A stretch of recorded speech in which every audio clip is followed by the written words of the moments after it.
Today we are doing a realistic rebuild of Leeds United after their relegation down back into the Championship, only accumulating 31 points. Not a good year for Leeds United, Dan. Very bad, very bad. 48 goals scored. Yeah. 78 goals conceded. There's only one way you're going when you're conceding goals like that, isn't it? Exactly, yeah. I mean, they're on to Javi Gracia as their manager, who couldn't quite save the sinking ship after, of course, we had Jesse March in charge. I still think they really are regretting sacking Bielsa. Definitely. I think it was a bad move, although he had loads of injuries at the time and stuff like that. Yes, all right, he wasn't getting the results, but I think he's proved in the past he's quite capable of doing the right job. I don't think they would have been relegated. No, I don't think so either. I mean, you look at it as well, they nearly got relegated last season. They finished 4th from the bottom last season. Yeah. On, what did they finish? 31? I think they had 34 points last season. And it was Everton above them again last season. So yeah. Two teams never learned from this season, did they? Well, the season before, really. So we're going to take them over in the Championship. I'm going to try and keep it as realistic as possible. So certain players that are in this team right now may not be in the team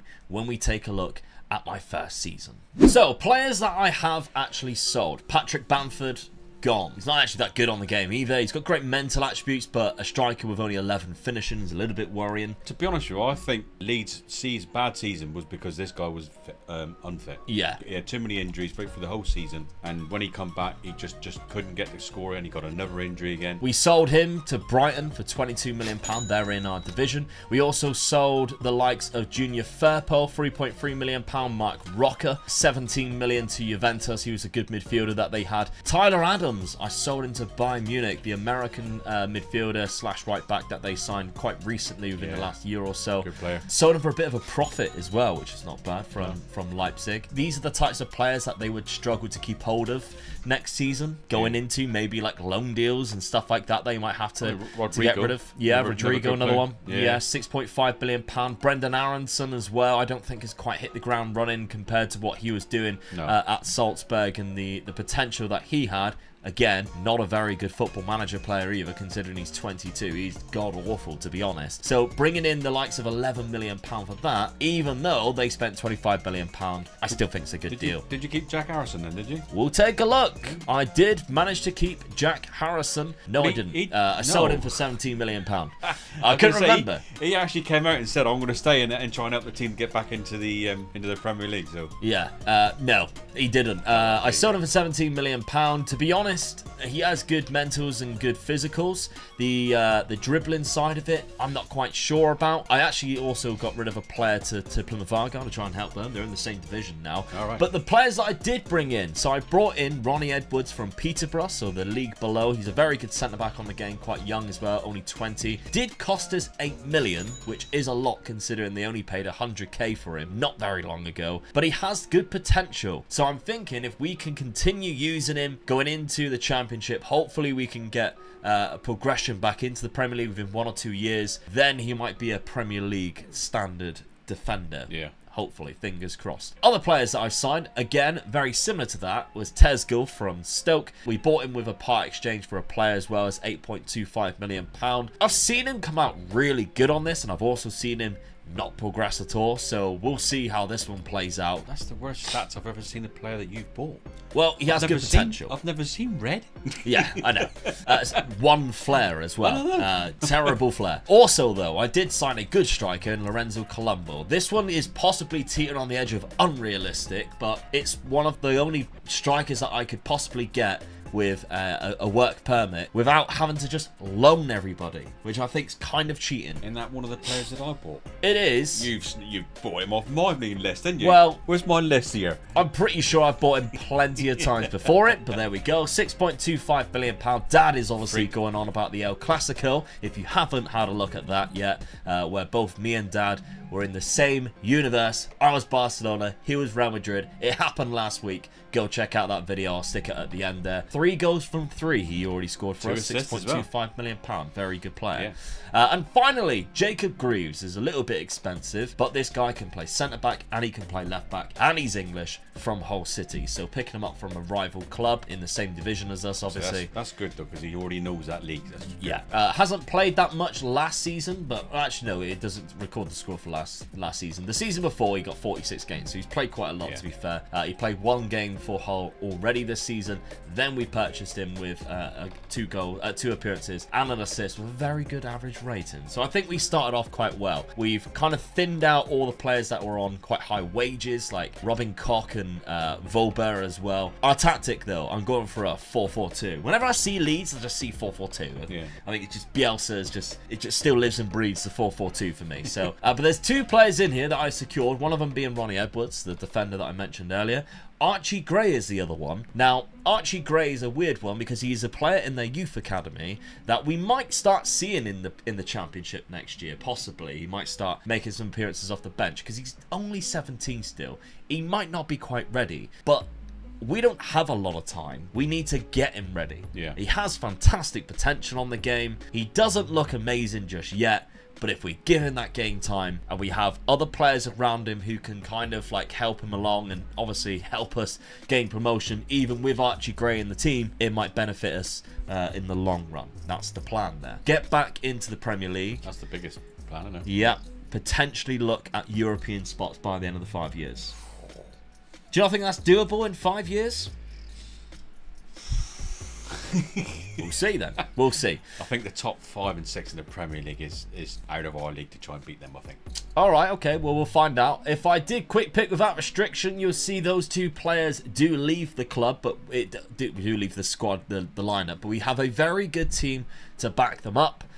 Still keeping kind of like the players that came up with Leeds in the Championship. I say your main striker up there, Nonto. Keeping him is a big. Yeah, weirdly plus, nobody came in for him. I'm surprised with that. Yeah, well, I am a little bit too. I don't know whether it's like budgets because of obviously the turn of the year on He's just been Football picked for the Manager. Italian side to go for a tournament they're playing in the Netherlands. So good player. Yeah, very good indeed. I'm surprised you kept your right back. Is it Ayling or something? Luke Ayling, he's been there for a while. 2016. Yeah.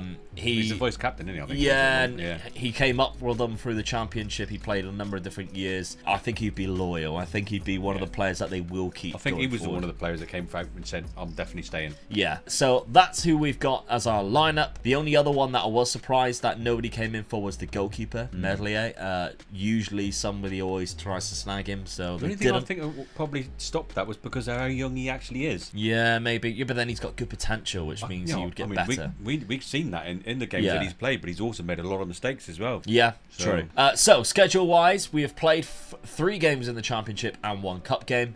We've won all 4 of those games so far, including that 4-0 against Hull after stealing their player, playing him against him, and he got 7.3 in the next game, which was quite funny. Ipswich was a 4-1 win as well. 2-0 against Derby. Yeah, this is a good result in the end. So, not bad. I think we could be on course for promotion in this first season. Hopefully. Yeah. It's looking good so far. Let's find out then and simulate this first year. First season, and we do go up. Ooh, with Leicester. With Leicester and Southampton. So 3 went down, 3 went back up again. Yeah, that's where this game's going to be a little bit broken because obviously the players are still going to be technically Premier League players. So a lot of the clubs going down are going to go back up. We over 100 points as well, so we cleared Hull. Everybody cleared Hull easily in the top 3. Definitely, and the team in the playoffs went up. Southampton, the relegated team in the playoffs went up. So Leicester won with only 5 losses. We got 7 losses in the end, including that one there to Southampton. But we had a good season, and Wilfred Gnonto got 34 goals with Sam Surridge from Hull, actually, who did really well. You don't really expect to see him get that many goals, although he is quite good on loan from Nottingham Forest. Average rating, though, was Wilfred Gnonto, and we also had the joint clean sheets with Danny Ward with 22. Not bad at all. No. Job done then. Fair, yeah, isn't it? Absolutely. Other competitions, let's take a look. Obviously, we're in the cup competitions. We're not expecting to win them. No. But 4th round by Manchester City, quarter-final by Arsenal. Not bad. I think we can say, hey, we're fine with Good season. That. Yeah. Good season. Definitely. Yeah. Right, okay. Second season, who do I bring in? On a budget of 45 million, and we're losing a few of those players because age. Yeah. Who do I bring in? Now, I didn't sell too many other players outside of the ones that we did last season, but Diego Llorente, who was out on loan last year, he went to Nantes for £1.7 million, and Guiadi, who is a youngster, I got £13 million for him. I mean, Does that look like a £13 million 20-year-old to you? Because it doesn't for me. I get he's 6'5" and has good physicals, but West Ham are absolutely bonkers give me that much money. I'll take it. So the players that I've brought in, because I have brought in quite a few, because of course we're in the Premier League now, we need to fill the roles out and make sure we've got a Premier League worthy side. A left back, Parisi, Italian. We've got a bit of an Italian link going on. We've got a few Italian players, Colombo and Nonto up front. Now we've got Parisi at left back. He's a very good left back too. Young, fantastic player. £16 million. Got a goal and assist so far in the 5 games that he's played in the Premier League. Really good. Not bad at all. Good start. Also, Angelo Stiller from Hoffenheim. We've recognised him before. I've signed him in the past, I believe. Really good centre midfielder who's a ball player because he has that good first touch, that good passing, vision and composure. All of those things to be a fantastic ball player. Really. Yeah, and he can play in both positions, which I quite like as well. Only 23 years of age. Hoffenheim released him to us for £7.5 million. That's a bargain, isn't it? That is a bargain. That is a steal. He got 5 assists last season. He's already got 2 for us this season. Again, in the Premier League with a 7.6 average rating. Really high. Not bad at all. But I think you have to bring in a little bit of experience when you go into the Premier League, a bit of an old head, a veteran if you will, and Guido Rodriguez is the guy that I have brought in. He is coming from Real Betis. He's played around the world and I think he is fantastic. On a free transfer as well. He is going to be the ball winner. He's got great tackling ability, defensive position of 18, good decision making, great anticipation. He's the brains of the midfield, and I've brought him in on a free transfer from Real Betis, who played 36 games last year, so he's playing in La Liga at a very high standard at a 7 average rating. He comes in to us on a free transfer. That's a really good signing. I think I've spent quite well, to be honest, because the other 3 players I've brought in, we've got Gustav Isaksson, can play on both wings, really tricky winger, I think. Squad player. Yeah, maybe lacks a little bit of pace, but £6.75 million is a bargain. Again, 3 assists. Yeah. All these players are coming in and just picking up goals and assists. Who's scoring all the goals then? I know, that's what I was thinking. They're assisting somebody. Okay, then we got Angus Gunn, backup goalkeeper, because we've lost ours from Norwich. Obviously the son of Brian Gunn, famous Norwich goalkeeper. Definitely, yeah. I actually think he could be a #1, you know. He's not a bad goalkeeper. If we lose Meslier to a long injury, I don't think we'd really miss him, if I'm honest. And then finally, Angelo. This one's a bit of a stab into the future because he's a really good potential right winger. We're training him to play right midfield instead of obviously right wing, but he's got a good potential on the game. Fantastic youngster from Santos, £15.5 million. When we did the Santos rebuild, this guy, he absolutely took off. He was fantastic for us, one of our best players, and he got 6 goals last year. Really good attributes. I like him. So that's who we've got bringing in. Of course, we lost quite a lot of players on free transfers. We also brought in, well, we also loaned out a couple of players as well. So hopefully we can continue our journey into the Premier League and then go forward, avoid that second season syndrome that everybody seems to get. I'm sticking with the first season tactic. Yeah. Is it going to be good enough for the Premier League though? Well, we'll see, because what I'm thinking is it's just kind of like the 2 banks of 4 is better than like having everybody all over the place. Bit more position wise. We'll see. Anyway, I want Angelo to play every single game, although he is injured with a hip injury, which is going to put him out for 6 weeks to 2 months. So he won't be playing for a long time. No. Which means, in a way, whoever he's replacing won't be too mad because they've played quite a lot of the season anyway. Yeah. So happiness might be okay in that regard. Now, schedule-wise, we played Manchester United in the first game. Didn't really expect anything playing at Old Trafford. Obviously, they got a bit of a rivalry between the two. Manchester United won 5-1. That's just unfortunate. They've also got the likes of Rafael Leao and Gonçalo Ramos that they brought in. So they brought in some incredible players. Harry Maguire scored as well. And Harry Maguire, who could be a Tottenham player as we're speaking right now, has come out in the news. It's killing me, so that would be hilarious. We are recording this way before because I am going on holiday, so we're trying to get ahead of ourselves so that you guys still have an upload on a Monday, and it came out today that Harry Maguire could potentially go to Spurs. By the time you come back, he's probably already signed and dealed. It'll be hilarious. Oh no! Right, Southampton also was a loss, but outside of that, I'm really happy because a 3-0 win against Aston Villa, who we know have been fantastic this season. 3-0 against Crystal Palace at home. Wilfred Gnonto with 2 and Ronnie Edwards getting 1 as well. And then we also knocked Carlisle out the cup 4-0.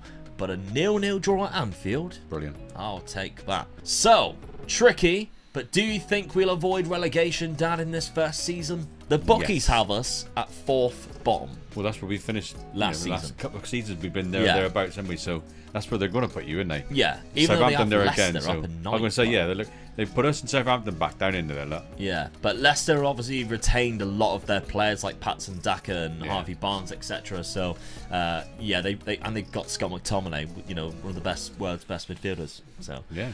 Okay, we'll simulate the second season and we'll see how we do. Second season, 9th place. That's good, isn't it? Yeah. So Southampton, Bournemouth and Forest have gone down. He was nearly in one of the European places, mate, already. We're 1 spot off. Just 2 points from Europe in 8th place there. So really good season. Really, they got the bottom 3 right.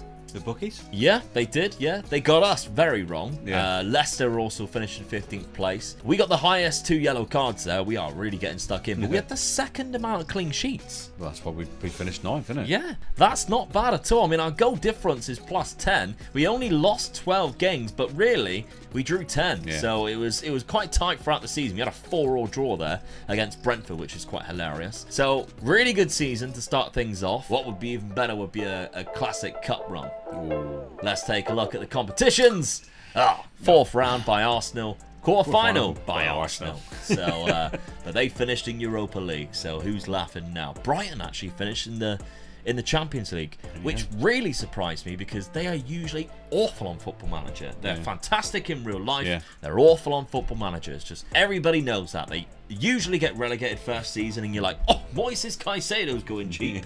No, they're in the Champions League next year. Manchester United won the league, which on 80 points as well, the same points as Man City. So it was a very weird season, to be honest.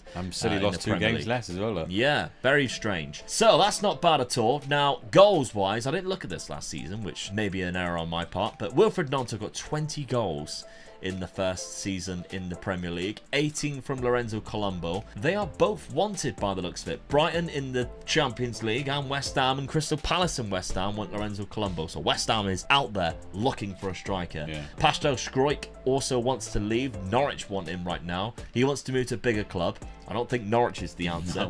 No. Luis Sinisterra is also wanted by Everton. So he's had a couple of really good seasons for us. And I like Luis Sinisterra. Ever since his time at Feyenoord, really enjoyed this player. I think he's fantastic. So we'll see. Angelo's been doing quite well for us. He's progressing quite nicely. Ronnie Edwards, of course, has been our starting centre-back for the last couple of seasons. He's doing the business in the Premier League. Great composure. Really good. So we've got to be pleased with that. Yeah, definitely. So what are we going to bring in? I mean, Archie Gray, again, another player we haven't really touched upon, but he started 15 games this season. Growth. I like that a lot. Yeah. Really good. So, our transfer budget of next season, 75 million. I'll take that. Definitely. We usually get slapped with here's 20 million and no wage budget. So, we'll take that. 75 billion pound. What can we do with it? Right, so I let go of a couple of the fringe players, including Rutter there, who a French player. Dad's laughing because this is a second take because I had to go at his first name and I thought, no, let's do that again. 16.75 million pound to Pauk. I don't understand how they got that much money, but still. No. We'll take that. That's the money that we'll be using. Sam Greenwood as well, gone for 8.75 million pound. Helder Costa's gone for a little bit of money as well. But who have I brought in? Well, Morgan Gibbs-White was available because Nottingham Forest got relegated. Yeah. He was phenomenal for them this season. Yeah, he was, yeah. Probably the reason why they stayed up in real life. Yeah. Wolves fans are very disappointed when they let him go. I would have been too, Wolves fans. I'm with you, my friends, and that's the reason why I've signed him. He might not be a starting player, but what a squad player to come off the bench. We got him for half the price that Forest paid. I'll take it. Curtis Jones for roughly the similar price. I couldn't turn it down. That's 2 really good English midfielders there. Again, transfer listed. Didn't play last season. What a squad player he is. Yeah. Positions he can play in. Absolutely. Didn't play the last couple of years. He wanted some first team football. We're going to give him some first team football. 16.25 billion pound. Again, might not be starting because of how good our midfield actually is. Yeah. But there we go. We've also signed another Liverpool player for 17 million pound, Calvin Ramsey. We need some better like squad players at fullback. Calvin Ramsey comes in as a very good right back who we can train to play left back as well, because he's got fairly good left foot. £17.75 million. Again, he didn't really play a lot last season, so we welcome him in and try and give him some first team football. He played like for the youth academy last year, and this is a signing, right? I've never seen this guy before, never even heard of him, and then my scouts brought him to my attention, and I thought, I've got to get him. So El Canous from Morocco / Belgium. He come from Genk. He's also come through the Anderlecht Youth Academy, and Genk snapped him up. I spent £23 million on him, but I think he's worth it. He had a good season last year for Genk. Really good attributes. Like, phenomenal attributes, and can play in so many different positions. Yeah. Really good at dribbling, first touch. He's a ball player. He's very creative. I like him a lot, and he's only 21. You're putting quite a young side, mate. Yep. Obviously, for the Patreon members, should you wish to take this on after our realistic rebuild of Leeds, you can do on the £5 tier on Omega Luke. Patreon.com/Omega Luke Gaming. The link is also down in the description at the top there. You can potentially pick up this and see how you go forward after the 5 years. Dad will set you a bit of a challenge. So that's what we're rocking with the transfers this season. Tactically, we've changed it around a little bit. Now, we've dropped down a striker into the shadow striker role. We've also dropped a centre midfielder down into the deep line playmaker role, but that's pretty much the only changes that we have made. Yeah. And the reason for that is a little bit more security and link-up play. Yeah. The 4-4-2 is great at keeping goals out, but it's not very good at scoring a lot, because there's too many big gaps in between those positions, and this is hopefully will change that. So our best 11, if we looked at this, because I haven't secured anybody in, looks like this. Now we've got Sinister and Isaacson on the wings. I'm quite happy with that, to be fair. Nonto plays up front with Alcunis in that shadow strike role. Guido Rodriguez and Stiller there, but we know we've got the likes of Archie Gray available. We've got Curtis Jones. We've got a lot of players available. Morgan Gibbs-White doesn't even make our bench if we did best 11. I think we've got a cracking team, to be honest. Yeah. Dad. Greaves and Ronnie Edwards at the back there, which is probably our weakest link, I think, is our centre-back. That might be something we have to look at next season. But other than that, I think it's quite strong. Now, our schedule. This is way better. We lost to the Champions League playing team, remember? Yeah. Brighton, 2-1. They've got Balogun and Leon Bailey joining their ranks, so they've got a very good team that they've built there. Is it still De Zerbi? It is, and I'm not surprised. No. McAllister actually just signed for Liverpool today as we're recording this, which gives you an idea of, Oh, I didn't know that. Yeah. Do you know how cheap it was as well? Like 25 million, 30 million, something like that. Was it? Unbelievably cheap. Really, really cheap player. Fantastic. World Cup winner, and they picked him up for that price. Yeah. Fantastic signing. He's still here, though, at Brighton. We beat, then, Leicester 5-0. I think Ronnie Edwards is good at corners because he scored 4. And Curtis Jones and the set-piece police will be down in the comment section going, I hate it when you use corners, which is a legitimate way of scoring in real life. I'm going to say, don't they score that way in real life? Yes, they do. Everybody does set pieces, don't they? Exactly, yeah. When he puts his hand up like that, you got 2 far posts, 1 near that's post. It. I'm going to pull my socks up, and that means I'm going to hit it outside the edge of the box. Yeah. Nobody's going to be there, and they'll get counter-attacked, and we'll concede. Newcastle, 1-0. Archie Gray, he is scoring on the 44th minute there. We then knocked out Wickham in the second round of the EFL Cup, if anybody cares. And then Everton, 1-1 away from home at their new stadium, the Bramley Moor Dock Stadium. 76th minute equaliser from Gustav Isaacson. We got Man United coming up, though, in the Cup. Yeah, the champions, remember. They won the Premier League last year, so I don't get to say that very often. No, so I thought I'd just mention it again.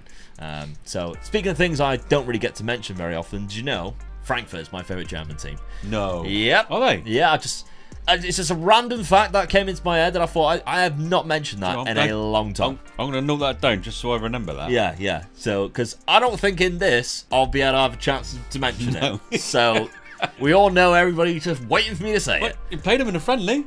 Oh my god, we did! We did! Right, should we retake? No, I'm joking. We played my favourite German team in a friendly. We lost 2-1 because I was just in awe of the stadium.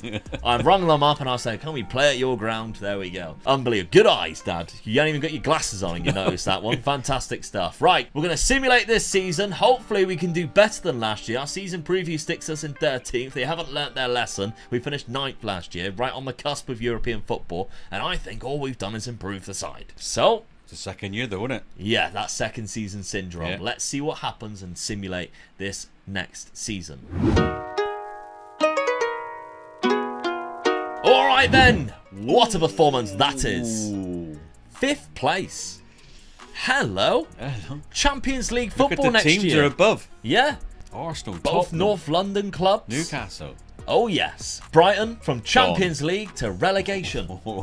That's unbelievable, isn't it? Yeah. I must have jinxed them because I was there going, usually they are terrible and they get relegated. And then they actually get relegated whilst being in the... I'm curious now, Paulo Fonseca, so they've replaced the manager. Yeah. Where did they get to in the Champions League? Did they get knocked out of their group? They must have got knocked out of their... No, they were knocked out in the knockout playoffs. So they qualified for the next round. They were knocked out by Monaco. It's a bit of a shame, really, isn't it? Yeah. But they're awful. Like, they did not... They only won 1 Premier League game there, and they were probably already relegated. And they had Mitrovic. Sorry to go off on a tangent about Brighton, but this is unbelievable because the last time before that they won a Premier League game was in January. Yeah. That's why they got themselves relegated. That's very poor. But there we go. So... Brighton are down. We have Champions League football next year. Let's hope we don't get relegated after seeing that. Morgan Gibbs-White has the highest average rating across the season, Dab. Would you believe it? We don't have any top scorers, but Manchester United are back-to-back champions of England. Very impressive. What about other competitions, though? Did they knock us out of the EFL Cup, remember? We played them in the 3rd round. Yes, they did. And we were knocked out by Norwich, who got relegated. Pascal Struiker's like, oh, I would have gone. After, you know, the massive club that they are. They got relegated, by the way. I did say that. Yeah. There we go. So goals-wise, this season, let's take a look. Not good, if I'm honest. I don't know how we got Champions League football. Just thinking that of yourself. 19 from Wilfred Gnonto, and then it's like 10 from Morgan Gibbs-White. And then Ronnie Edwards got 9. Colombo, obviously, we're only playing 1 striker. Yeah. Only got 6. Now, he is wants his initially agreed playing time. And I'm thinking I might have to give him that play time because I'm not happy with just 19 from Gnonto. Or we need a little bit more than that from you, fella. But it is worrying because he only has 14 finishing and 14 composure. He has the pace, but 13 off the ball and anticipation as well. God, they give him a 5 for jumping reach, that. Yeah, I mean yeah, but he is 5'7". That's bloody tall, mate. Yeah. Yeah, I don't know about Wilfred Gnonto. We might have to look at moving things around. I could jump quite high. Yeah, but if I stood still, I still think I'd be taller if you jumped. Right, so we'll have to look at that next year. We've been given £50 million again, so it's not bad at all. No, and we're not losing any players. It's either 2 good squad players or 1 really good player, isn't it? Yeah, definitely. So maybe we cash in on somebody and bring somebody else in. We got, like, you know, the likes of Curtis Jones is wanted here, who we picked up for half the price of what he's valued at. That could be a move that we make in this upcoming transfer window. Let's find out. Right, now, we actually sold Angelo Stiller. Now, it wasn't down to me. Unfortunately, it was down to his release clause. So that's obviously something that's completely out of our hands. It's a shame because he was a very good player for us. But Borussia Dortmund come knocking and he's obviously going to want to play for them. Being that he is German, he goes back to his home country, which is fine. I'm fine with that. We also sold Pascal Struijk. He wanted to go to a bigger club, Hertha Berlin. So, I mean, it's personal preference, I guess. I wouldn't have said so, I mean, but we're in the Champions League. Yep. We're in the Premier League. Yep. And he's gone to a bigger club. Oh, yeah. The players I did bring in. Ben Godfrey, £34 million is a bit of an overstretch, but he's actually done quite well in this universe anyway, and I like what he can bring to the table, the fact that he can play in so many different positions. I think he could be a starting right back, to be fair. He's got the pace. Yeah. He's got the strength. He's got good height. £34 million. It doesn't seem as bad. He got 3 assists last year, but 4 player of the matches for Everton. That's not bad for really looking at it as well. He's in the squad all the time. Yeah, he played 37 games, 38 the season before. Yeah, I think he's Mr. Reliable, isn't he? We can rely on him for playing most games. But I did buy a better centre back, and that was my main aim for this summer, really. Ben Godfrey, I think, can obviously play both, but Ousmane Diomande is that guy. 22 years of age. From Sporting, we've picked him up now. He's been a bit of a godsend for Sporting in real life. £30 million. We signed him. He's got 2 goals and a player of the match already. He's phenomenal. Really good player on this game, especially for his age. Very good. So for you guys on the Patreon, you're going to enjoy this one. His only weakness, really, composure of 11, and then positioning of 13. means he can be susceptible to being out of position, but he's got great pace and anticipation. He could probably make up for it. Yeah. So there we go. So Ousmane Diomande is a great signing for us. I think that takes us to the next level. And then I think a really good squad player in Joe Willock. He was transfer listed way better than what I thought he was, to be honest. I don't think I've really ever looked at his attributes before, but really good player. And Newcastle were happy to get rid of him. He's one of those players, he's a good squad player, and you seem to forget that they play for certain teams, don't you? Yeah, yeah. And like you just said there, I knew him, I knew his name, and I'm thinking, who's he playing for again in Newcastle? Of course, yeah. And I'm thinking, of course, yeah, I've watched him so many times, but it's been phenomenal this year for him. Definitely, yeah. He is one of the main reasons why they got Champions League football. Yeah. Every single like clutch game where it's like it's very close and they've nabbed some points, it's been Joe Willock who's been really hard working or got an assist, got a vital goal. He's been crucial for them, and I think the Toonami will agree. But I've signed him here for £9.5 million. That's a steal in my eyes, because last year he played in the Bundesliga on loan at Hamburg, got 3 goals, 3 assists, and a really good average rating in 31 appearances. So I'm happy with that. We can bring him in. We brought him in quite late as well in August. Haven't played him yet, but yeah, I think he's going to be good for us. Tactically, we stick to what we have. However, I'm going to stick Colombo up front every single game. He has more of what a striker's attributes need to be compared to what Nonto is. He's not maybe as pacey as him, but that off the ball I think is so crucial.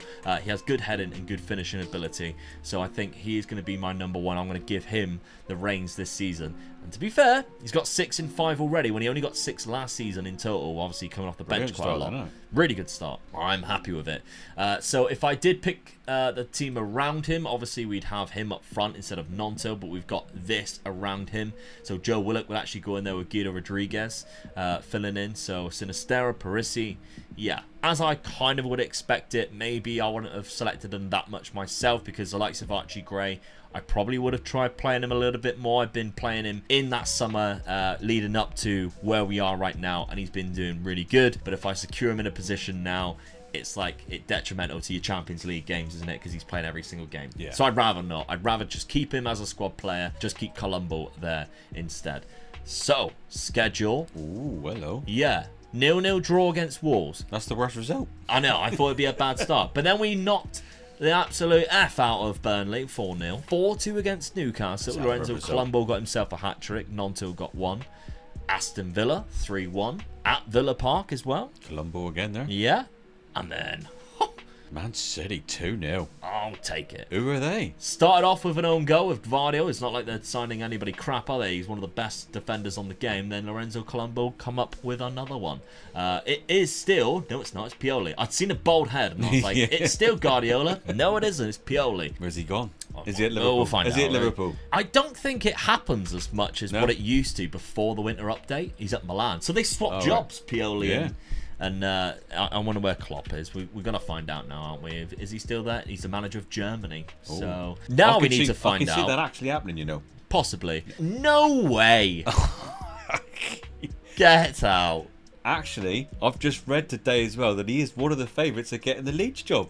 Oh my God. I thought Leeds won't actually do well and come back up. There you go. That's awful. Arsenal have Zidane. Lee Boyer as well is one of the favourites. Yeah. And the West Lee Boyer's actually been doing quite well as a manager, though, isn't he? And he's an ex-Leeds player. Yeah, of course, yeah.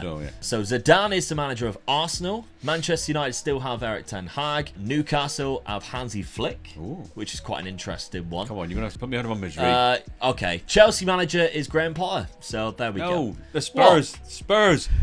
Oh, sorry, I didn't see him down in relegation zone.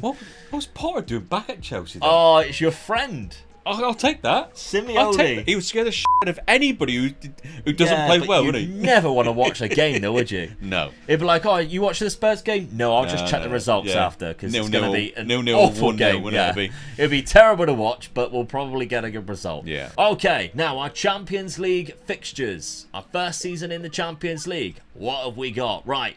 Antwerp, PSV. Ooh. Then we've got Real Madrid and Napoli back-to-back. And PSG at the end in January, which we always say those last two are quite crucial, because those are the decider on whether you obviously get promoted or not, or go through or not. We're going to struggle there, mate. I think so too. It'd be nice to get to the knockout playoff. Porto there as well. There are no mugs in that league. Absolutely not. Neither is Leverkusen or Napoli. We're gonna struggle against those types of teams. Right. Let's simulate this 4th season. See how we do. 4th season, 2nd place.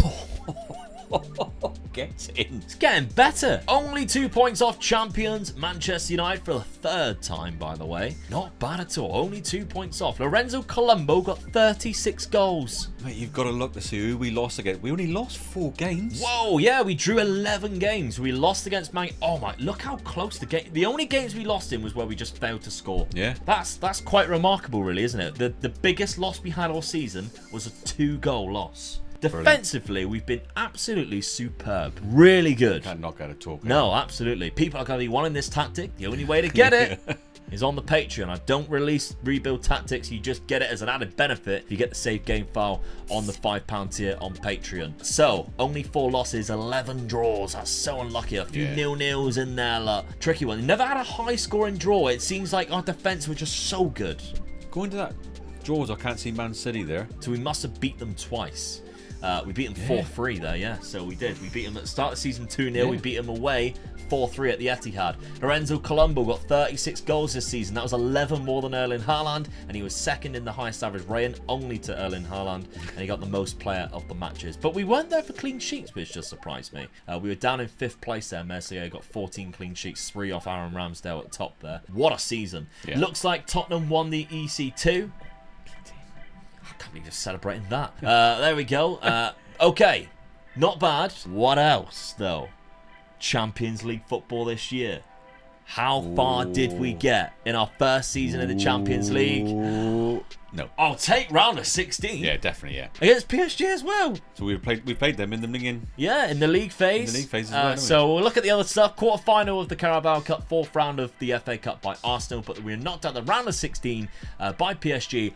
Hold on, we finished in the top 8. That means we finished in the top 8 for this side. Yeah, you're going to have to go and have a look. So, league phase. Oh, we finished 6th. Let's go. That's unbelievable. We won 6 games. So who did we lose again? We lost to PSG and Napoli. We got battered by PSG. To be honest, PSG was the worst team we could have faced in the round of 16, and we're just really unfortunate. We beat Real Madrid 4-1.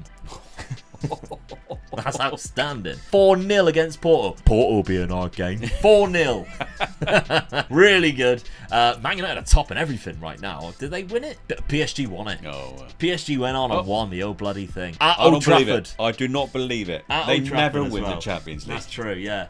Okay, semi-final. No, sorry, the round of 16. So we were knocked out by PSG, which is really unfortunate. If you look at the other teams that we could have faced, which would be this side down here, we could have had the likes of Benfica, Dortmund, Porto, Milan. No, we got PSG, which is probably the 2nd or 3rd hardest there out of the ones we could have got. But there's no easy games in the Champions League unless it's Porto at home. So Porto fans are now raging. It's just a joke. It's just a joke. Squad-wise, 46 goals from Lorenzo. Really good. Yeah. 26 from Nonto. He booked his ideas up, look. He was playing in the shadow striker role. Yeah. 35 games and 16 off the bench. Ousmane Diomande also got 10 as well, which meant that Bilal El Kounis actually played more on the left side. He got 12 assists there, as well as Archie Gray, who played quite a lot of games and got 12 assists as well. He has come on leaps and bounds. Yeah, definitely, yeah. Very good player. Really happy with that. Guido Rodriguez is getting a little bit old now, but he's still good enough for us in that centre midfield spot. Okay, I'm liking this team. I really am. We haven't got like contract worries whatsoever. Like the only 2 players that run out of contract are 2 players that we've loaned out this season, so we're not too worried about it. Only 2 players that are going out of contract next season. I'm probably going to offer them new contracts. I'm not going to lie. We need a backup goalkeeper, and Guido Rodriguez, if he wants to stick around, more than happy for him to do so. Transfer-wise, we got £56 million. That's good. Yeah. Yeah, take that. 5th and final season. Who do we bring in the summer? So, £66 million worth of players left the club. £65 million of it was Wilfried Gnonto to Barcelona. I cashed in. I think that's an obvious one that was going to happen. Yeah, he was wanted by them straight away. He actually was annoyed when I offered him out. Because I seen that he was wanted, I thought, if I can get quite a lot of money for him, I don't mind. So I offered him out, and he was like, can't believe it. He's just had his best season in the Premier League, and he wonders why someone's going to come in and buy him. Yeah. Especially the likes of Barcelona. So 17 goals from a shadow striker is a lot better than 16 playing up front. Yeah. So I'm well happy with that. Got £65 million for him. Happy days. Who did I bring in, though? Because it says no transfer to display. I got all of my business done really early. So let's take a look. Oliver Skip I've spent a lot of money I've on just Oliver seen Skip. Yeah, it's an interesting one. That he's one of the Spurs players I've watched a couple of times and just think just not good enough to be in the centre of our midfield. Yeah. You know, and it's a shame, really. Still young though, isn't he? He is still young, yeah, but no, I just don't think he's not good enough to be the centre midfield player. No.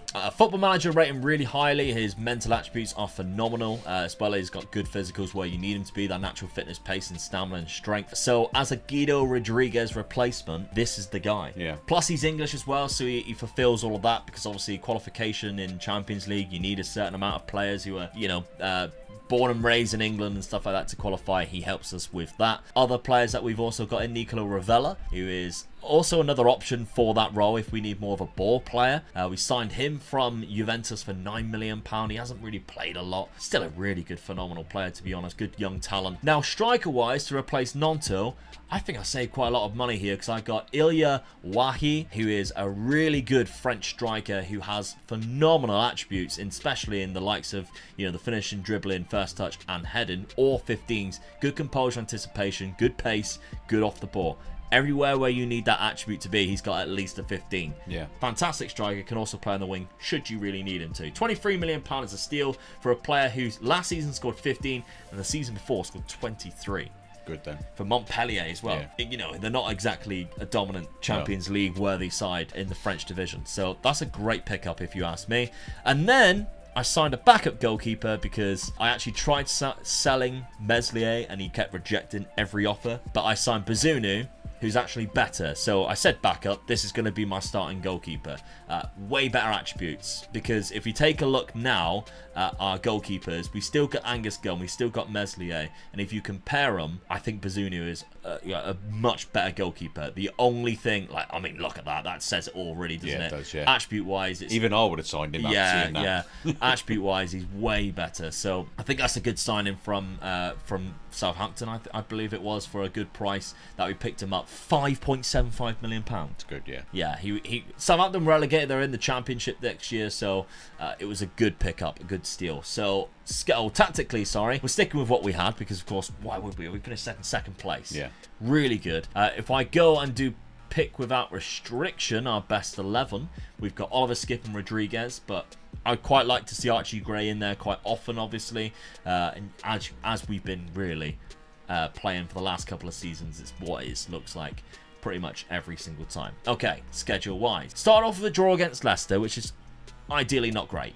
84th minute they scored, we scored in the 85th minute. Then we lost to Palace, and I was getting a little bit worried as this guy here got a hat-trick against us, and I thought, what happened to our amazing defence? Because that wouldn't be happening last season. We conceded in every single game. Oh, actually, I missed a game. We actually beat Norwich 3-0. So we started off really well. We started off really well, yeah, and then it went downhill from there. Aston Villa 3-2. Again, it's a good win, but we're conceding goals, which we weren't last year. And then 4-2 at Bramall Lane against Sheffield United, when, again, conceding 2 more goals. And I'm like, oh, Lorenzo Colombo did get himself a hat-trick. Now, Champions League fixtures look like this. We've got Club Brugge, we've got Lille, we've got AC Milan, we've got Porto, so that's easy 3 points. Slavia Prague, Celtic. But our last 2 are Juve and Dortmund. We need to get the job done early. Definitely, yeah. Yeah. So, difficult in the Champions League next year. Well, I'll be disappointed if we don't qualify, considering that we did qualify the last season, so... Absolutely. What are your goals for the Premier League, Dad, for this season? Stay in the Champions League spot, so fourth and above. At least. Well, I think it's 5th now because of the big league phase, which makes the top 4 a bit less attractive, doesn't it? So, top 5 now. Tottenham, by the way, 5 from 5 in the start of their season. They got Sergio Conceição, and they've got rid of Diego Simeone, and they brought in Conceição. Fair enough. Right, 5th and final season. Let's simulate it. Final season. Get in. Champions. I mean, hold on, mate. the weirdest season ever. I said about Palace. Palace. Yeah, they finished 2nd. 74 points. Who is doing that? Matthias Jasel. Never heard of him. No. Actually, I think I have. Who is he manager of? Oh, yeah, he's the Salzburg manager. I have heard of him. He's very good, actually. But, yeah, I'm surprised is what you are. They've managed to keep hold of all their good players like Gay and Michael Elise, and they've somehow come 2nd place. Tottenham has somehow come 3rd.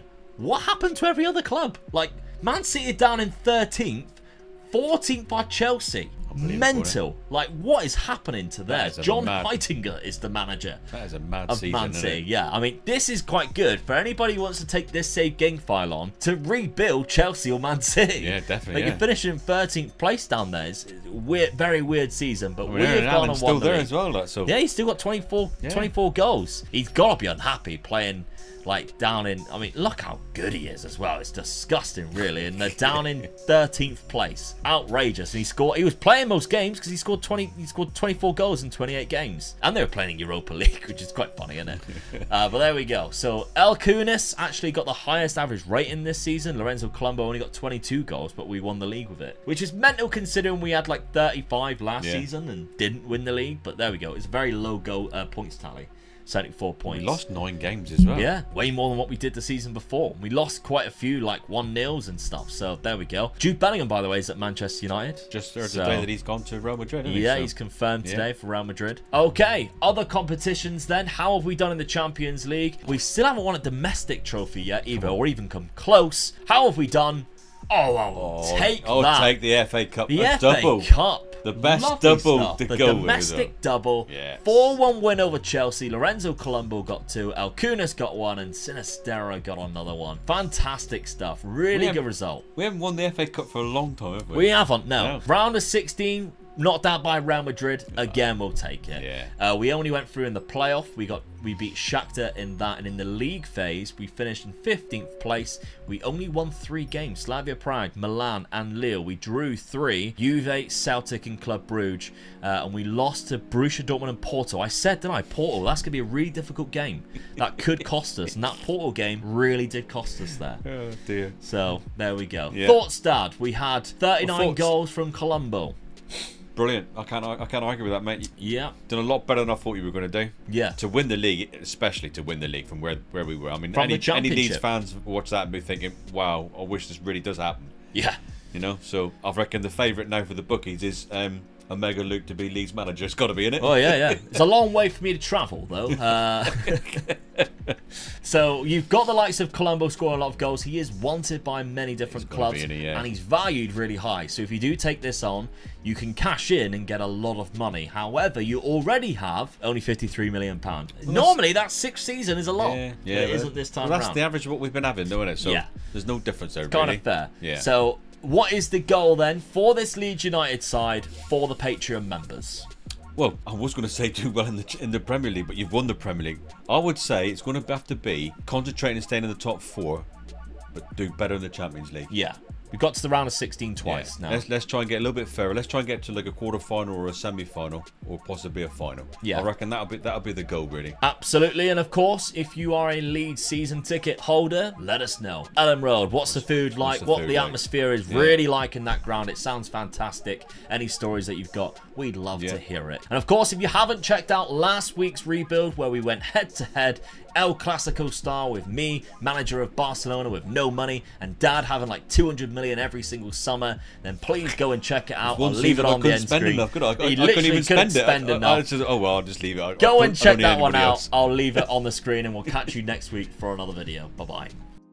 Now, at the time of recording, it does look like Leicester City are doomed for the championship. Yeah. They have 2 games or 3 games left, and it does look like they're going to be relegated. By the time this video comes out, they might have already been relegated. I think they will be, yeah. We could look really stupid here, yeah, they do the impossible. Yeah. Because they've already done the impossible before. Remember, they were the it. league champions not too long ago. And the season before that, they were nearly relegated then. They created a record then, actually. Yeah. It was the 3rd time a team had been bottom of the league at Christmas and stayed up. Yeah. But the record they did create was the amount of points they had was only 19 points out of 29 games. Yeah. So it was a record that they'd come back from. They were the lowest, yeah. That's not bad at all, but obviously then they've had some success since, to be fair. They did quite well when they were in Europe. They didn't like get whooped every week. And then they won the FA Cup like 3 seasons ago. Yeah.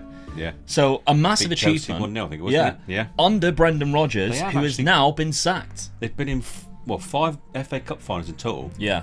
And obviously lost 4, but they won that one there. So Yeah. winning the league, and then a few years later they won the FA Cup. Yeah, they've done well. Yeah, it's hard to see them go down, in my opinion, shame, because really. it is a bit of a shame. Yeah. But I think a little bit of mismanagement here and there, and maybe some injuries and things like that just didn't really play in their favour. And I think Brendan Rodgers just lost it in the end, didn't he? They've had a few bad injuries in there. Now, there is a database where you can actually download it as the actual updates. I didn't have the pleasure of seeing that until I actually started Season 1. So instead, I actually managed to simulate it where they did get themselves relegated alongside Southampton. Unfortunately, Brighton go down as well, but so be it. I'm just pleased to see Tottenham finish above Brighton. Again, it's really unrealistic, isn't it? But Leicester are relegated in this season, so we're going into what would be usually our second season, taking over as manager, and I'm going to do this as a realistic rebuild. I'm going to try and do it as if they went down to the Championship, which means I did not renew the contract of Yuri Tillemans. It looks like he's going to move anyway. Yeah, I think it's confirmed that he is leaving at the end. I think if they do get relegated, it's a definite. Then. Yeah, absolutely. But that also means that there's certain players in the team that I don't think will stay. Soyuncu's already agreed to go to Atletico Madrid on this. Again, I didn't renew his contract. Yuri Tillemans went to Barcelona, which I don't think Barcelona's going to sign him in real life, because I think Tillemans has had a very bad season this year compared to the prospect that he did have.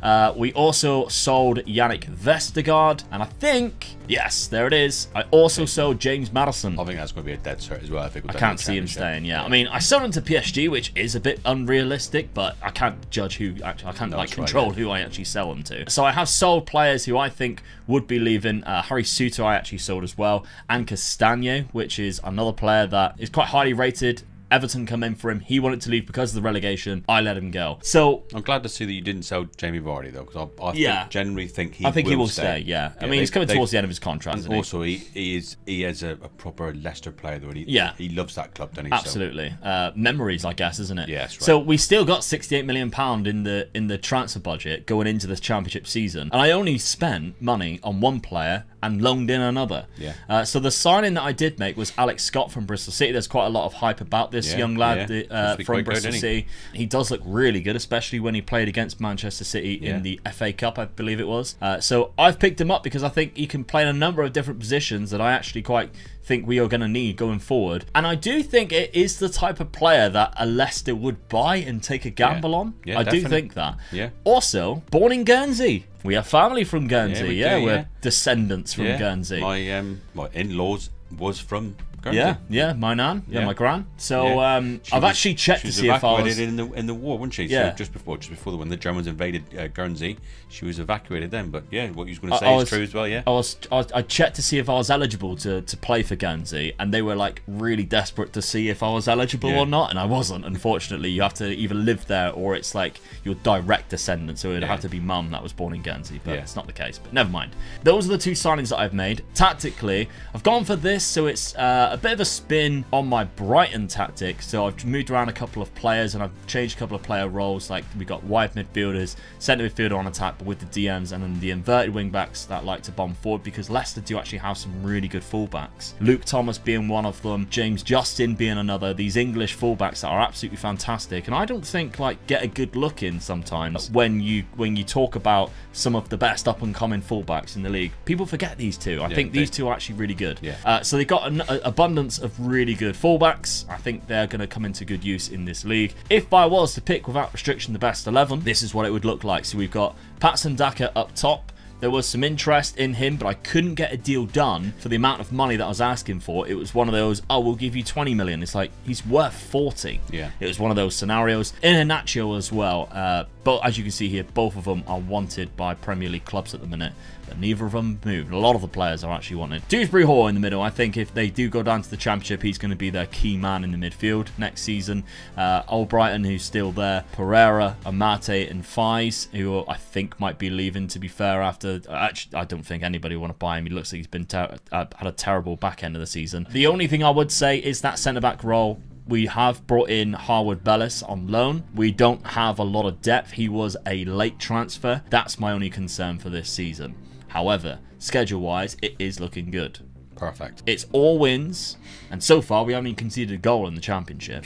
But we have conceded in the cup against Morecambe, so we're through to the third round of that cup. We've won all 3 games 3-0 in the championship. We're looking quite good. We're probably favourites to be promoted. Good to see Jamie Vardy testimonial as well there for against Sheffield Wednesday, and I think he actually that's where he came through the books when he was a youngster. That's where he come from. Before going into non-league, of course. Plymouth actually got promoted in the first season, so again a little bit of realism there. We got Plymouth in this league as they got promoted from League One, but I think the other teams aren't as realistic. But if we take a look at the season preview, it does put us as second in behind Brighton and Southampton, who obviously also came down. It was Derby and Barnsley who came up from League One. So 5 to 6 to win the league. They were 5,000 to 1 to win the league. It was, wasn't it? To win the Premier League.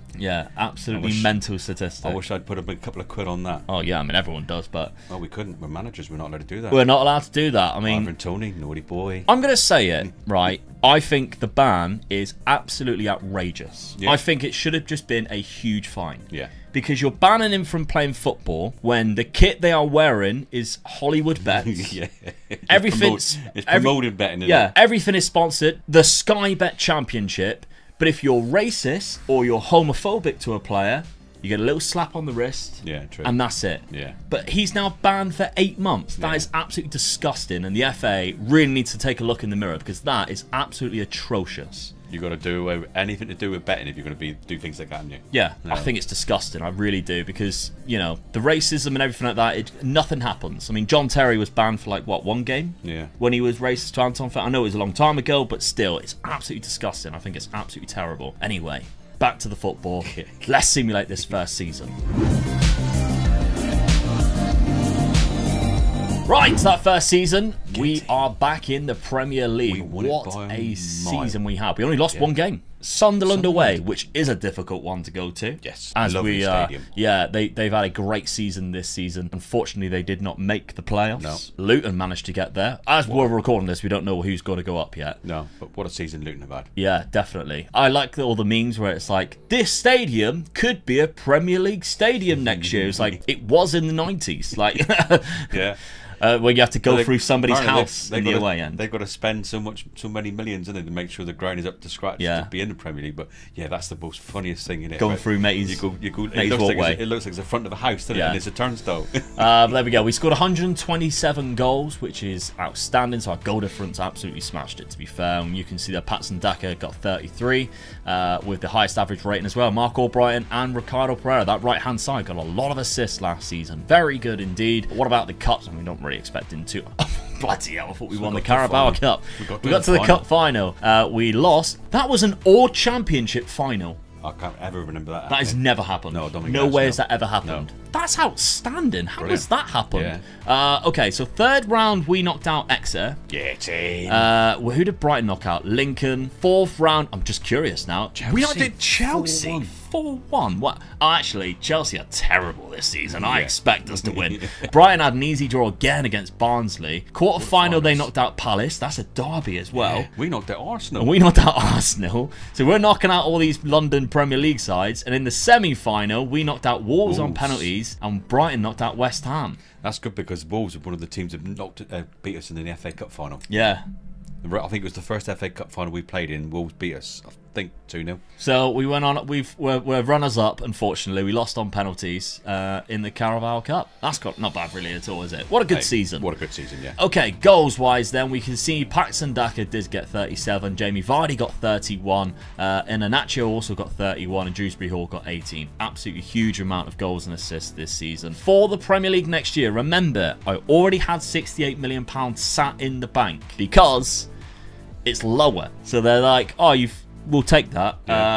To be fair, the wage budget is a lot higher, so we can bump it up a little bit. So I saved it because I knew that could be the case, that they probably wouldn't give us much back. And we're letting players go for free as well. Hamza Chowdhury, Dennis Prayet, players that I don't think are good enough for the Premier League. Second season in the Premier League. The last time we got promoted, we got relegated straight after in a rebuild. So I really hope that doesn't happen today. Realistic rebuild, let's do it. Okay, so the signings that we made a couple in the June because, you know, that's when I had the money. I went for it. Anel Ahmedhodzic from Sheffield United, £12.5 million, very good centre-back, quite tall, 6'3". I like him quite a lot. Used to be a bit of a wonder kid on Football Manager. Conor Gallagher from Chelsea. I think that's a good signing, yeah. That's a good boy. He done really well at Palace, didn't he? He did. He did exceptionally well at Palace. And I think Palace should have pulled up the stops to try and sign him off. Yeah, definitely. Well, they've had a good season though, to be fair. Palace, they've done all right, haven't they, under Roy Hodgson? But we picked him up for just 23 million, which I think is great, and he's already got 3 assists for us. He only played 9 games last season, and we knocked him out of the cup as well. So there we go. Conor Gallagher has joined us. But the biggest signing I think I made, again from Chelsea, but he was on loan at Brighton last season. Well, the first season actually, is Levi Colwill, left-footed centre back who can also play at left back, but he's got good height. Good pace, very good pace. Decent mentals, very composed on the ball, good decision making. So on the ball with that 14 passing and good first touch, you can spread the ball around. When you get better, can you? Yeah, exactly. He's got some under 21 caps. Good signing, mate. £27.5 million. Again, I think this is realistic. He's got 2 goals. Yeah. This is nice. I think that's a realistic signing there. He only played 4 games last year for Chelsea, so he was looking for first team football. We give him that first team football in the Premier League. That was our last signing until we moved over into this season's the game class. The first signing I made in this kind of year of this season is the goalkeeper in Casteels from Wolfsburg. I think that we were using Danny Ward. I still think that one of the big reasons why Leicester are in trouble this year. I was just going to say this. Kasper Schmeichel going. Unbelievable. I mean, I know he wanted to leave, but they should have not let him go. Or at least replaced him with somebody of the same caliber. Because he saved them time and time again. Very underrated goalkeeper. I just couldn't believe that they were letting him go, and then teams in the Premier League didn't bother chasing it. How many clubs? How many times do I say Spurs is goalkeeper? Yeah, how many clubs in the Premier League could have done with? I mean, he went for 1 million, by the way. I know, unbelievable. I mean, unbelievable bit of business from Nice there. Yeah, but definitely. I think he was absolutely exceptional at Leicester, and we're finally replacing him with Casteels, who I think is also quite a good goalie. To be fair, good aerial reach. He's 6'6". He's 32, but for a goalkeeper, that's absolutely fine. It's fine, yeah. If we went to the end of the rebuild, he would only be about 35. So still in the he would still play in the Premier League. Kasper's 38. Yeah. So whatever he is. So that's I think a very good goalkeeper there. We also brought in another striker in Callum Owendu. This one's a bit of it is a bit of a risk, but at the same time, like, if this is as good as he ever gets, it's still a decent striker. The reason why I would say it is a bit of a risk is because I signed him thinking that Patson Daka was gone. And then Patson Daka rejected the contract from Aston Villa, I think. And then I spent all of the rest of my money on Callum Owendu. And I was like, oh, right, okay. So that's who we're with. We've got 3 strikers now. We've got 3 really good strikers.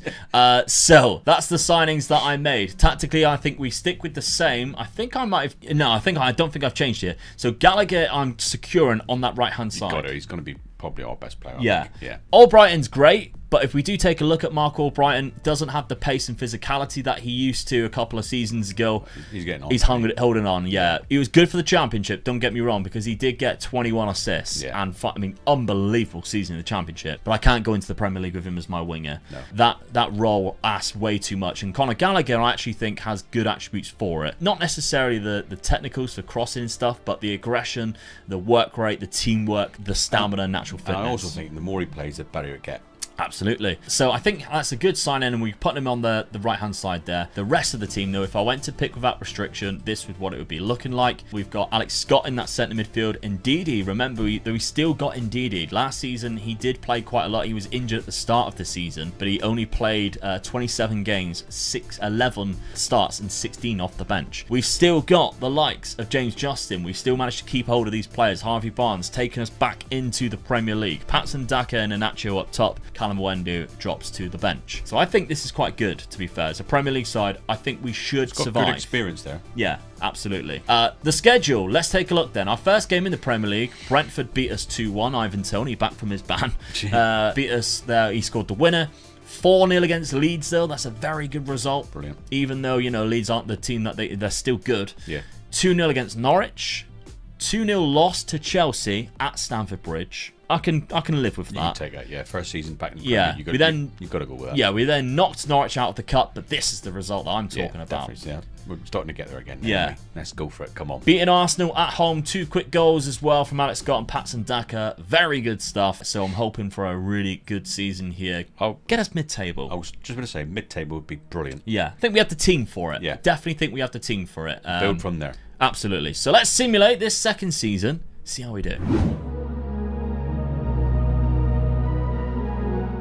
Okay, second season. That is the result that we want. We finish in 8th place. Definitely. Which is still kind of upper mid-table, but we've bagged a Europa Conference League position. We've been in the semi-final of that already. We did, yeah, in that competition's very short time span. I mean, we were unlucky. We come up against Roma. Yeah, they went on and won it.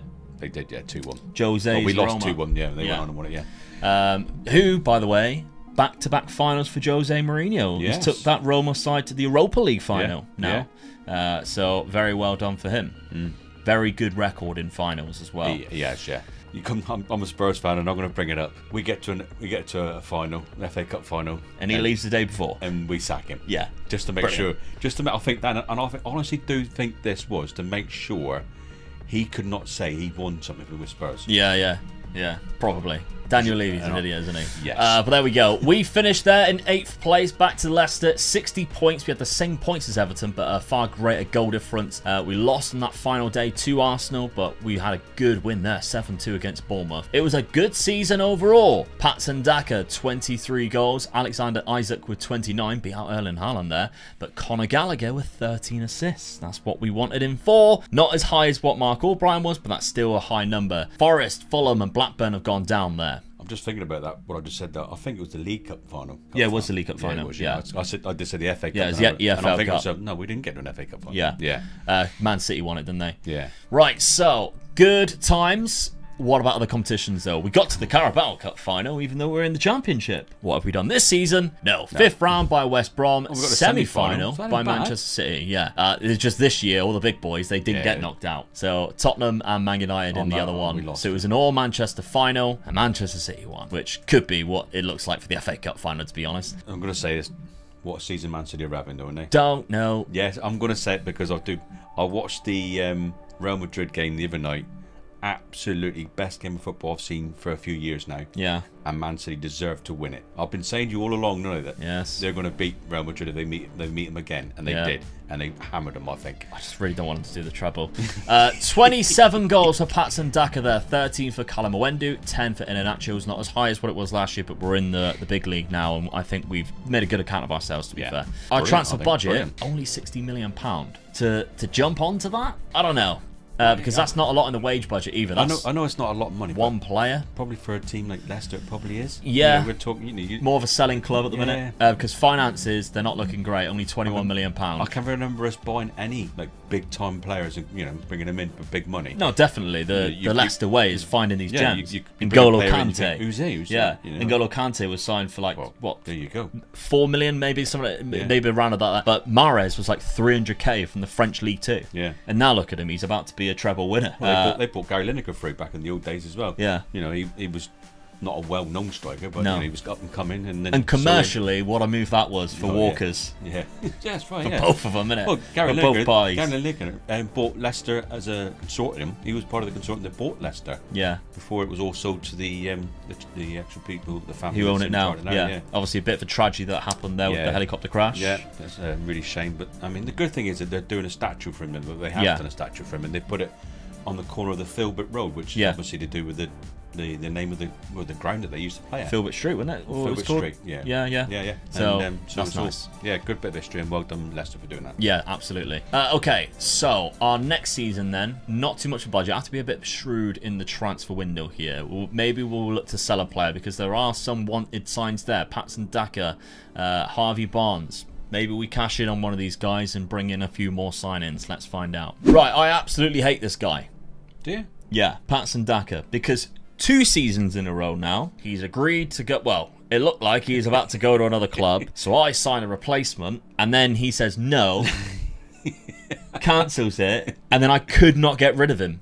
and he just refused to go. I think what it is, mate, he looks at what's on offer and he just thinks, do you know, I'm better off staying with the boys. Yeah, but if you look at our transfer window now, it's awful because I only managed to accumulate 300k there. I did bring in Marcel Sabitzer on a free transfer. That's a good sign-in for me. For us, it's one of our best midfielders now. Only age 31, didn't have a club, so well happy to sign him. But I had already spent £49 million on Wilfred Gnonto from Leeds. What a player that is. Yeah, he's good, isn't he? I think he's going to be a brilliant player. Yeah, I do. Yeah. I do. Football Manager's seen that happening a long time ago because he was good when he was 16 on Football Manager. Like, at Inter, he was rapid. Electric pace. Yeah, and a good player. Very fiery for somebody who's 5'7". Yeah, it looks so funny, doesn't it? He's just walked on. He was squaring up to like Dan Burn.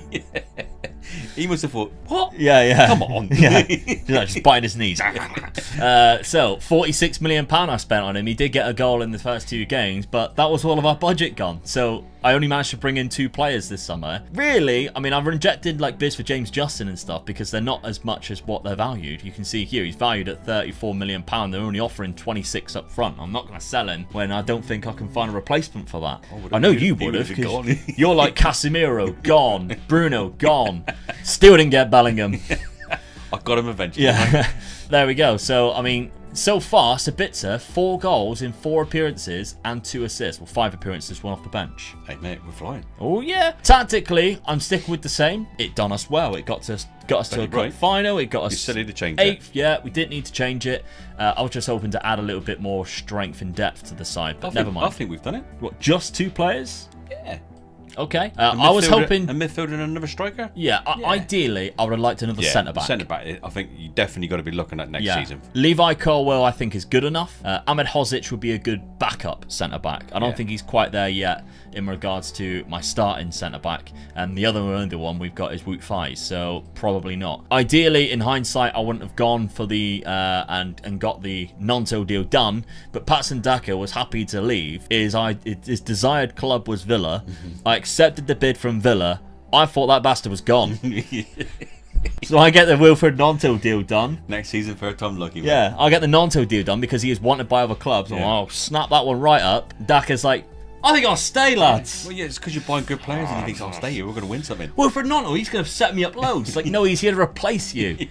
But there we go. So that's what we're kind of looking like. But Wilfred Gnonto will be in our third, and now Callum Wendo's dropped down to 4th, unfortunately. Now the schedule, it's all greens, but 4 of those games are from the UEFA Conference League. We've only actually played 2 games in the league. They were Burnley and Norwich. So your boy scoring goals in there as well. He is scoring, yeah. Patson Daka got a hat trick there. Wilfred Gnonto scored on his debut against Burnley, but in the conference qualifying rounds, we beat Union from Belgium, and then Odd, which is the Norwegian team with the very odd name. 2-1 and 2-0. We are in the Conference League, but it's obviously that big-ass group stage. We can take a look at our fixtures. We probably won't recognise all of the names, but definitely some. This is a Romanian side, St. Gallen. They are the Swiss team. Bodo Glimt, of course, they did very well recently. Another Norwegian team in the UEFA Conference League, or Europa League last season, I think it was. Fenerbahce, I know, of course, and Hibernian, I know. This team, not so much. So this team is actually from Lithuania,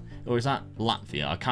I hate it when it's like they show that and then you can't actually see what the name of the country is. But there we go. Like a semi-pro stadium as well, don't it? But yeah, Lithuania, it says there. So they are Lithuanian teams. That's probably the reason why I've never heard of them. That should be a win. I'd like to think we go through. 100% we will. Yeah, that's the competition that I've got my eyes set on. Fenerbahce, I think, is probably our hardest game, I think. Yeah, definitely, and away as well. Yeah. Like, nobody likes to go away to Turkey's stadiums today. So, how do you think we're going to do? It's like, because I don't think we necessarily have got the squad to keep progressing in the league whilst doing well in the cups in Europe. I'll be disappointed if we don't beat what we've done last season, you know.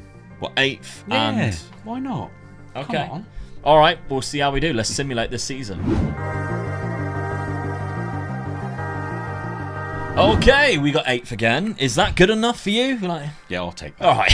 When you look at the teams above you, though, this time there's teams above us that you'd think, yes. Yeah, you expect can to be there. Yeah. West Ham may be the only one who's kind of on the same level as us, but they've just had a really good season, 63 but everybody points. above that. Yeah, we actually lost less games than West Ham, but we drew way too many. They won 4 more. But we had a bad end of the season. Hopefully that's because we're in something else, but we'll have a look in a sec. So we could have done a lot better if we'd won a couple of those games. Yeah, really. Possibly into the Champions League, because shame. top 6 get into the Champions League. We only needed 3 wins, and we would have been there. Erling Haaland got 41. Paul Onuachu was here with 32 for Norwich, who, no, they survived.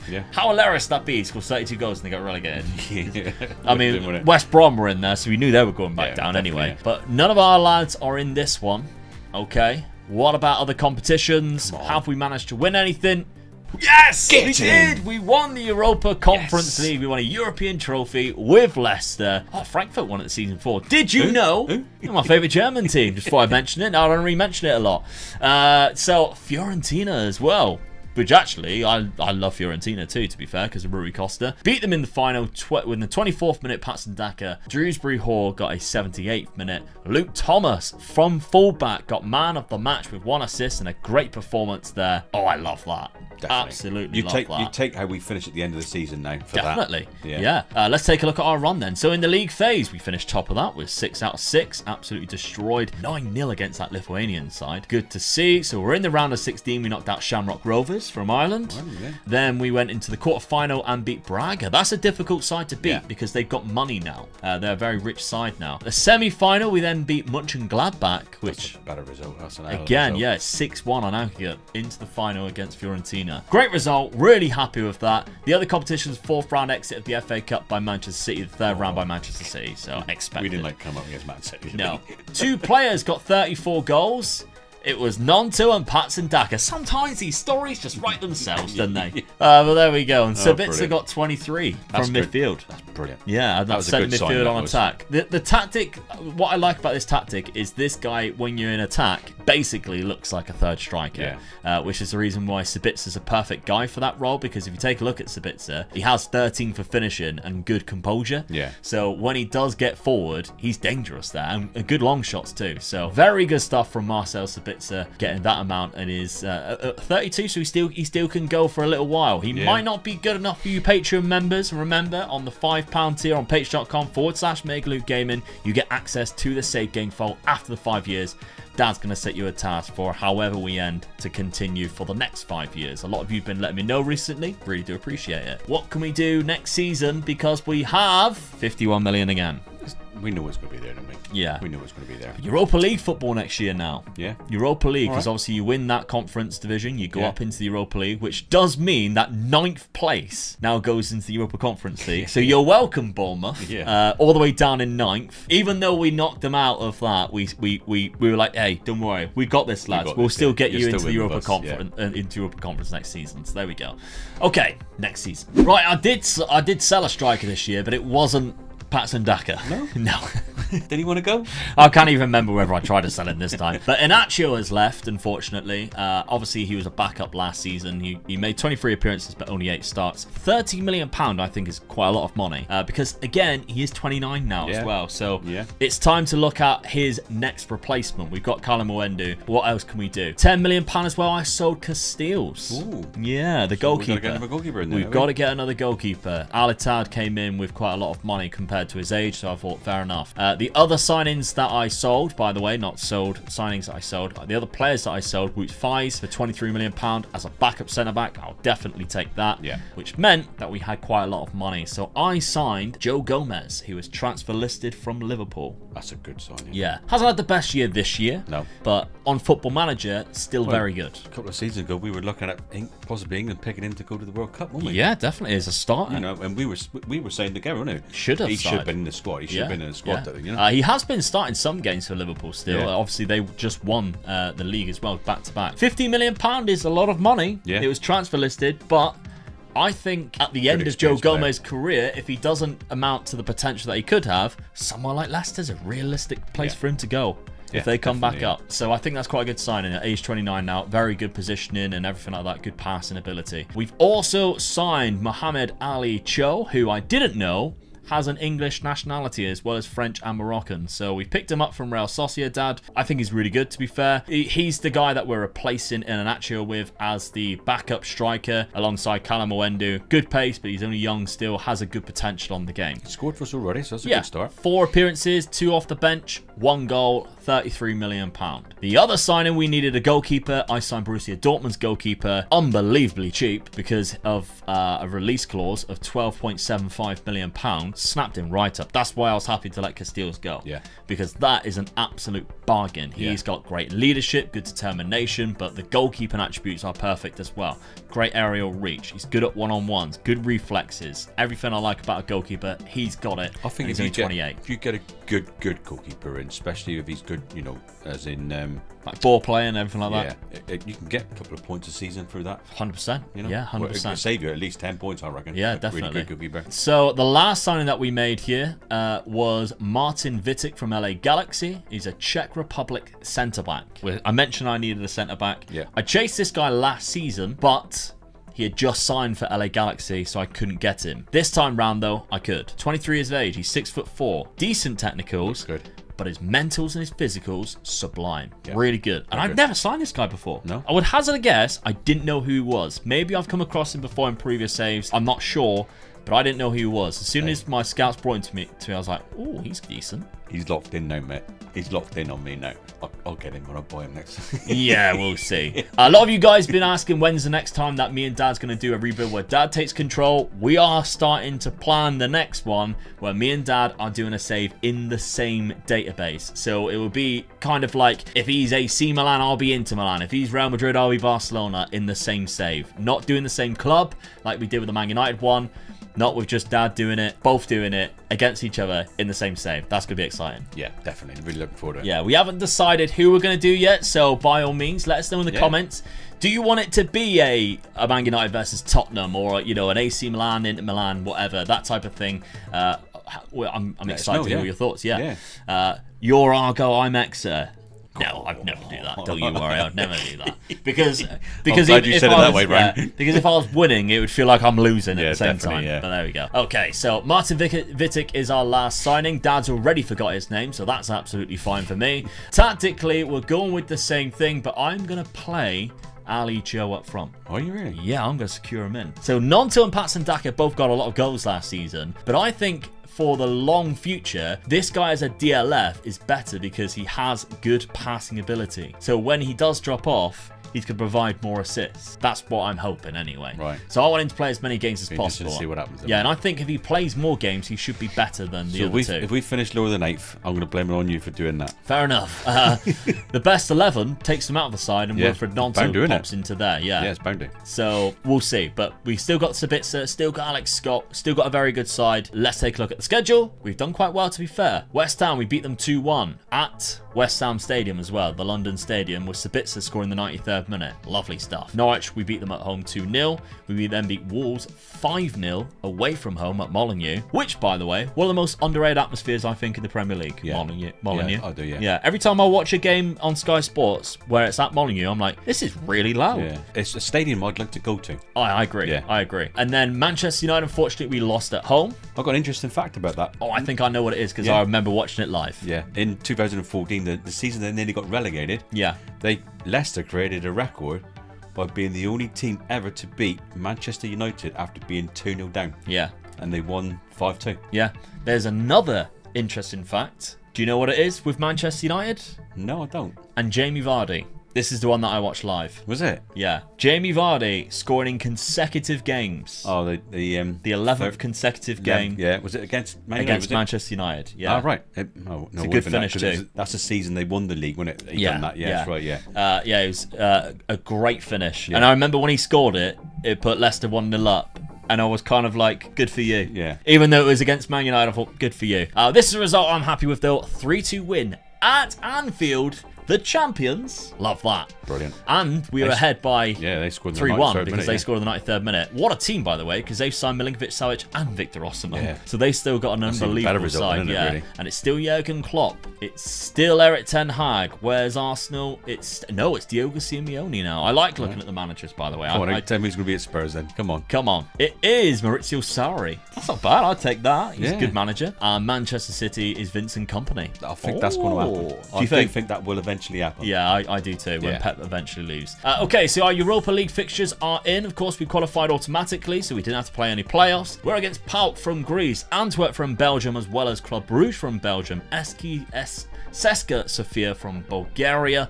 We also have the Red Star team here from Serbia, Lyon from France, Basel from Switzerland, Norgeland from the the Danes. Who are, by the way, I clicked on because they have my favorite kits in the game. Yeah. They are stunning. I just love that car scheme. So there we go. Right. Expectations for this season? I still think we'll go through with that. Yeah? Yeah. Okay. And we've got to finish above 8th, haven't we? Because got to finish above 8th. 2 seasons in a row. Yeah. Let's find out. And we did. We finished in 7th. Take that. Yeah, there we go. Brilliant. So we got Europa League football guaranteed next season. 62 points, which I think was the same as what we were on last season.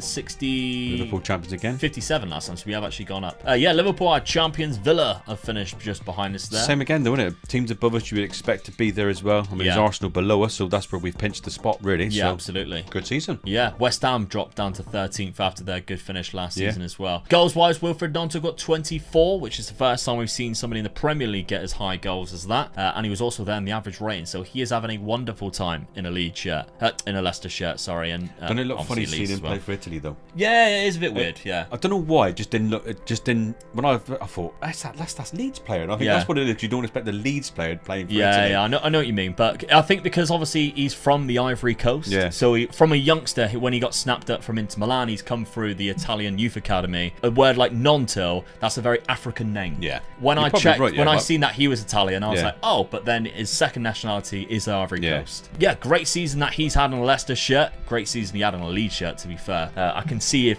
obviously Leeds look like they could be going down. They could be a team that they're very, very close to it. Yeah. I mean, the only saving grace they've got is their last game of the season is against Spurs. Yeah. And my mate in work, he's Leeds fan and that, and he's just saying, we've got to beat you. I said, you're going to beat us.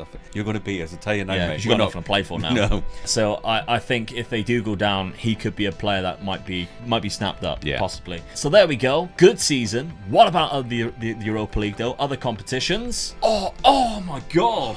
2 finals. 2 runners-ups. That's very frustrating. Okay, we'll go to the FA Cup first. Your favourite trophy, Dad? 1-0 against Manchester United in the final.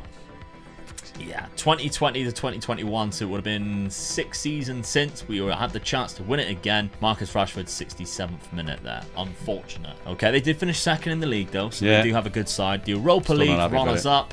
Oh, it's extra time after Lazio. They equalised in the 94th minute as well, and they scored in the 98th.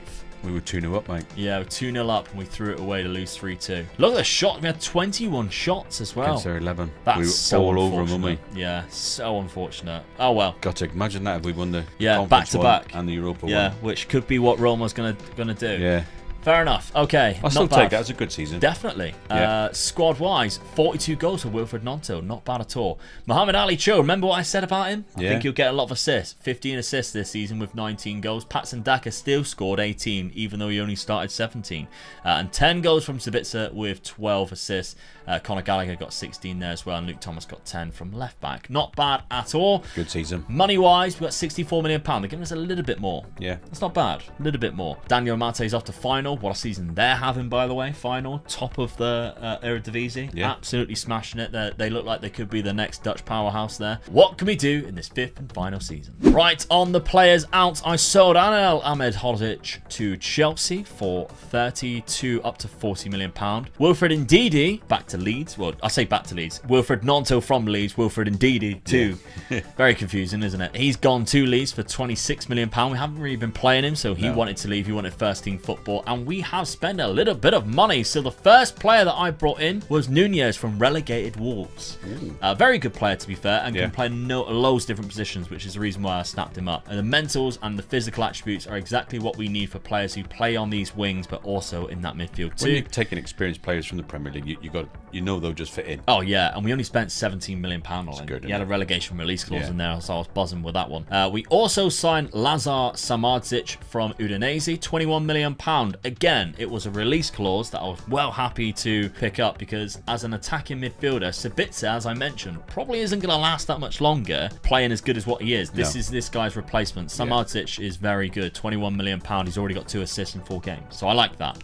The other signings that I made, though, I spent big on Zalewski, who's going to play left midfield for us this year. The reason why is that position is key for having somebody who can not only bomb forward and be good because he's got good dribbling, good first touch, very good pace, also in defense, that 13 tackling and 12 marking. Bit of a well-rounded down that left-hand side. I spent a lot of money from Roma, but I think it'd be worth it. He's got a goal and assist already with a very good average rating. The final sign-in is a backup centre-back because we had a lot of injuries at the start of the season, and I brought in Mohamed Kamara from Young Boys.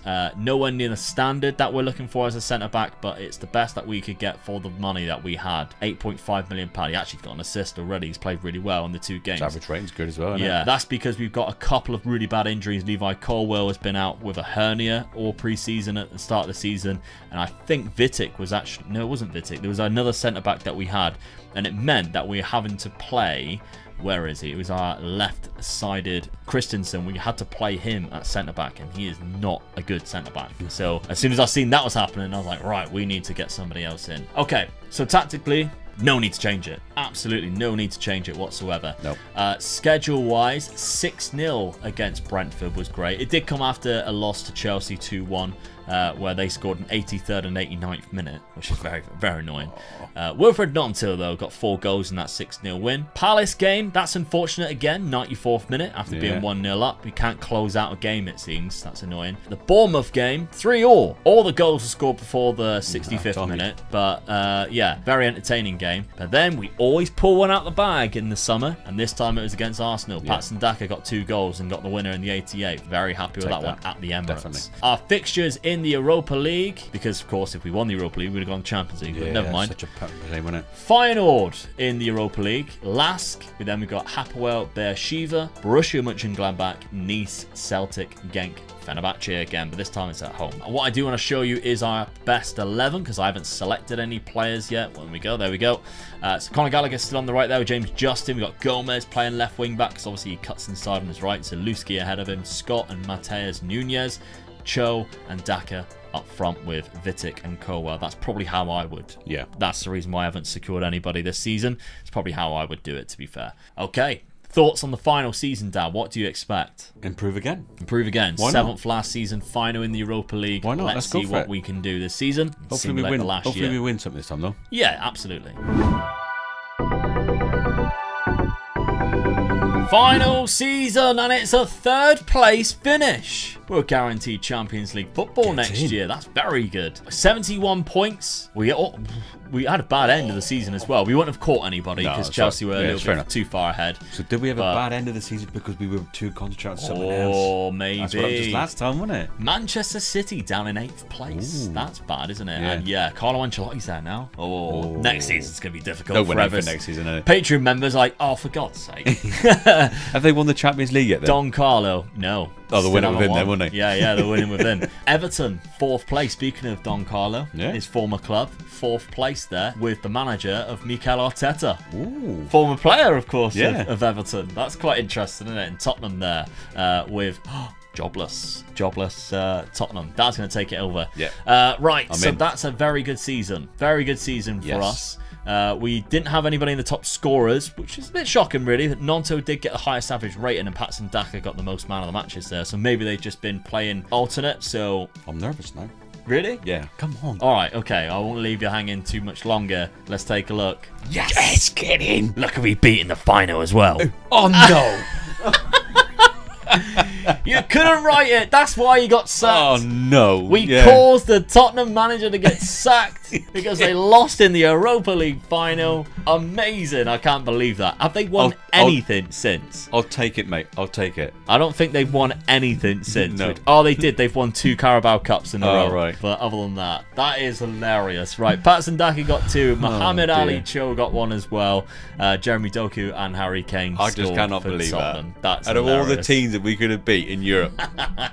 It was when you realised it was Tottenham. Oh no. Brilliant. Fourth round against Everton in the FA Cup. Third round by Wolves in the Carabao Cup, who are in the league below, and they knocked us out. Who won that, by the way? It was Tottenham. They just won it. It's the season that they've just won it. Yeah. Then he gets sacked anyway. Won it on penalties. And the FA Cup was won by Manchester City after extra time against Manchester United. Okay, good season. Goals-wise, we had 28 from Wilfred Gnonto, 23 from Patson Daka. Mohamed Ali Cho had 16 goals, but not a lot of assists this year.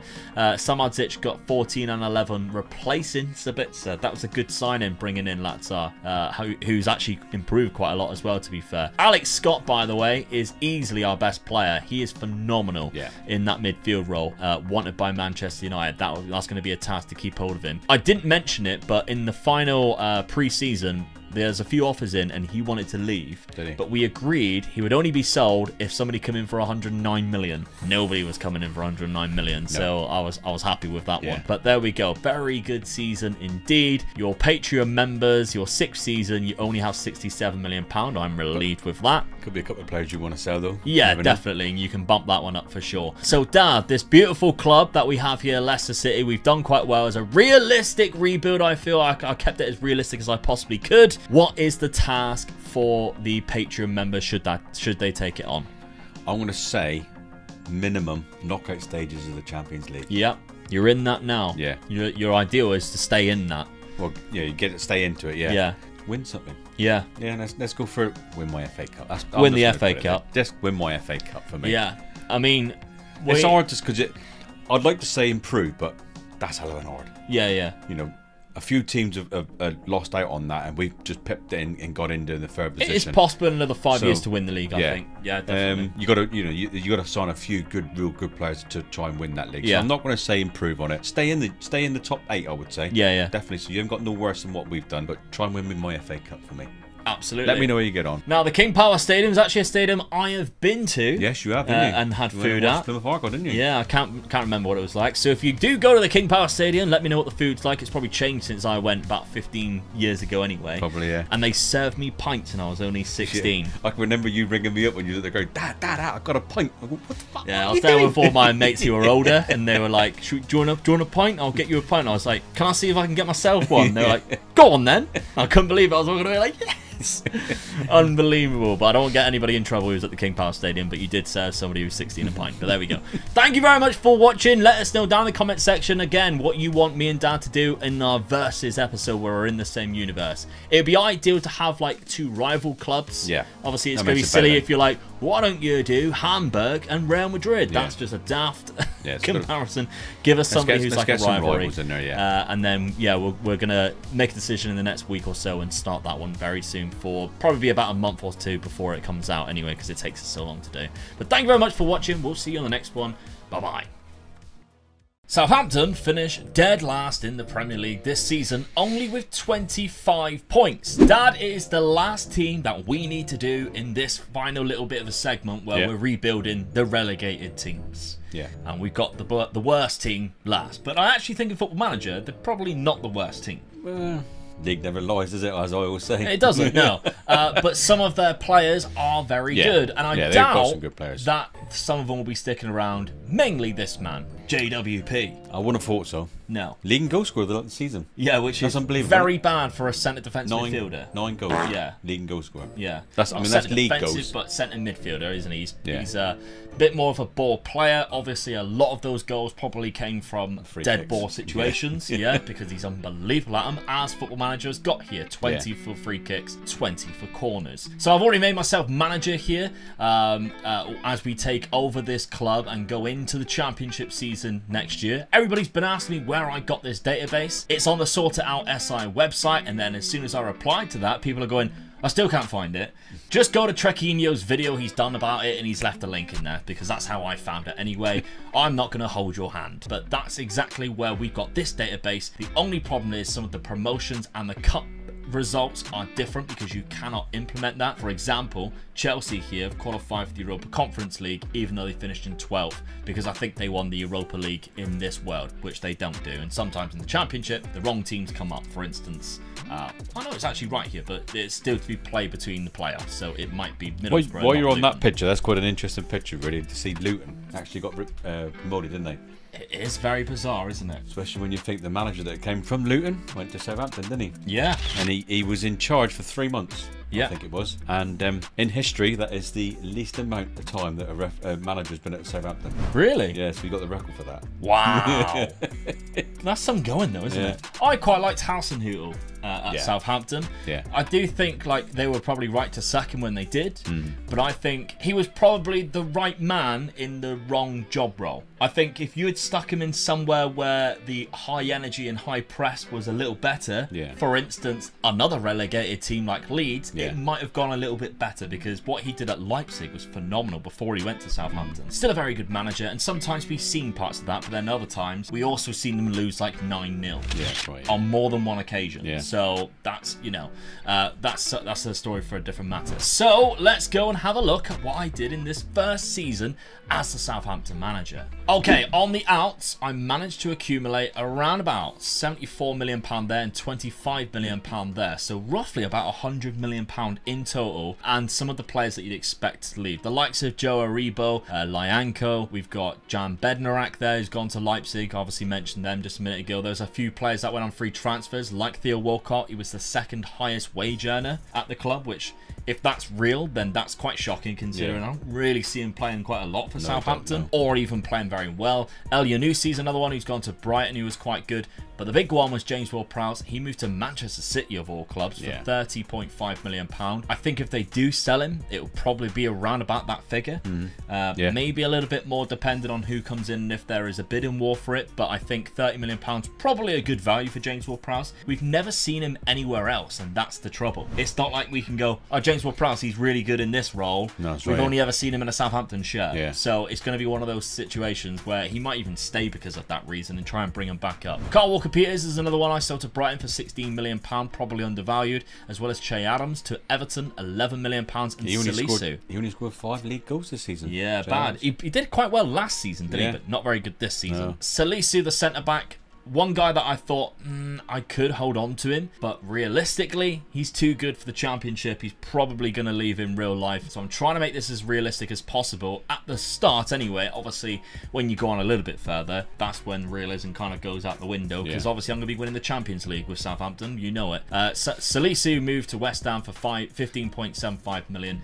But the players I brought in, so I replaced Salisu and the other centre-back Bednarak with Andrew Olmabomendeli, which is an Irish player. You nailed it. I definitely did. I know it. Irish player from Norwich. So I've been aware of this guy for a few seasons now, especially because Football Manager rated him quite high. I think last year. He's quite good this year, but £19.75 million will be a good starting centre-back for us in that league. Cameron Archer, an Aston Villa striker, who I think has great, well, I know he has good potential on the game, but who I think will do really well for us in the Championship. He has good attributes there. English, of course, 21 years of age, £13.25 million. If we give him a full season in the Championship, play him in as many games as possible, hopefully he can progress and he'll be ready for the Premier League, because he has played a few games in the Premier League, only 3, never scored, but he has played in the Championship as well, and he's got 7 goals there. So maybe he feels a little bit more comfortable at this point in his career in the Championship. And finally, there's probably the biggest signing in regards to how quality the player is, but Fabian Ryder from Young Boys I've picked up. Good centre midfielder. He is my James Ward-Prowse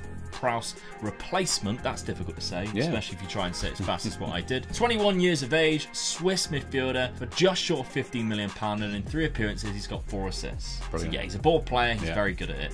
So I like that. I like those 3 signings. That will do for me. If we take a look tactically, I've gone for a very attacking 4-2-2, or 4-2-2, sorry, 4-4-2 kind of style with higher wingers. And I want Sulemana, who is a signing they made a couple of seasons ago, to play on that left-hand side. He has good potential on the game. He's 21. This is about time where he needs to step up now. This is going to be his season. He has the pace as well. And everybody knows in Football Manager, pace is key. It's overpowered. So he has that. And I want Cameron Archer playing as many games as possible, because when you actually quick pick it, I don't believe believe any of them actually start there. So we've got Orsic, who is actually on loan but will be joining permanently, who I've loaned out to another club. I don't think he's going to be around. And Adam Armstrong, who is, I don't really want starting because I hate players with really low composure and decision making. Not to mention he likes to beat the offside trap with 11 off the ball and like really bad decision making. So he's just going to be like born offside, isn't he? He's going to be terrible. I prefer having it how I did. But if we take a look at the rest of the lineup, it's kind of how I want it. We've got big, poor Onuachu. Now, some people might say, Luke, you probably should have got rid of him, and yes, but nobody, and I mean nobody out of these 3 clubs who wanted him, was coming in anywhere near the valuation that he is worth. I'm not just going to sell him for like £5 million just because we've been relegated, especially when he's not actually asking to leave. And you never know, you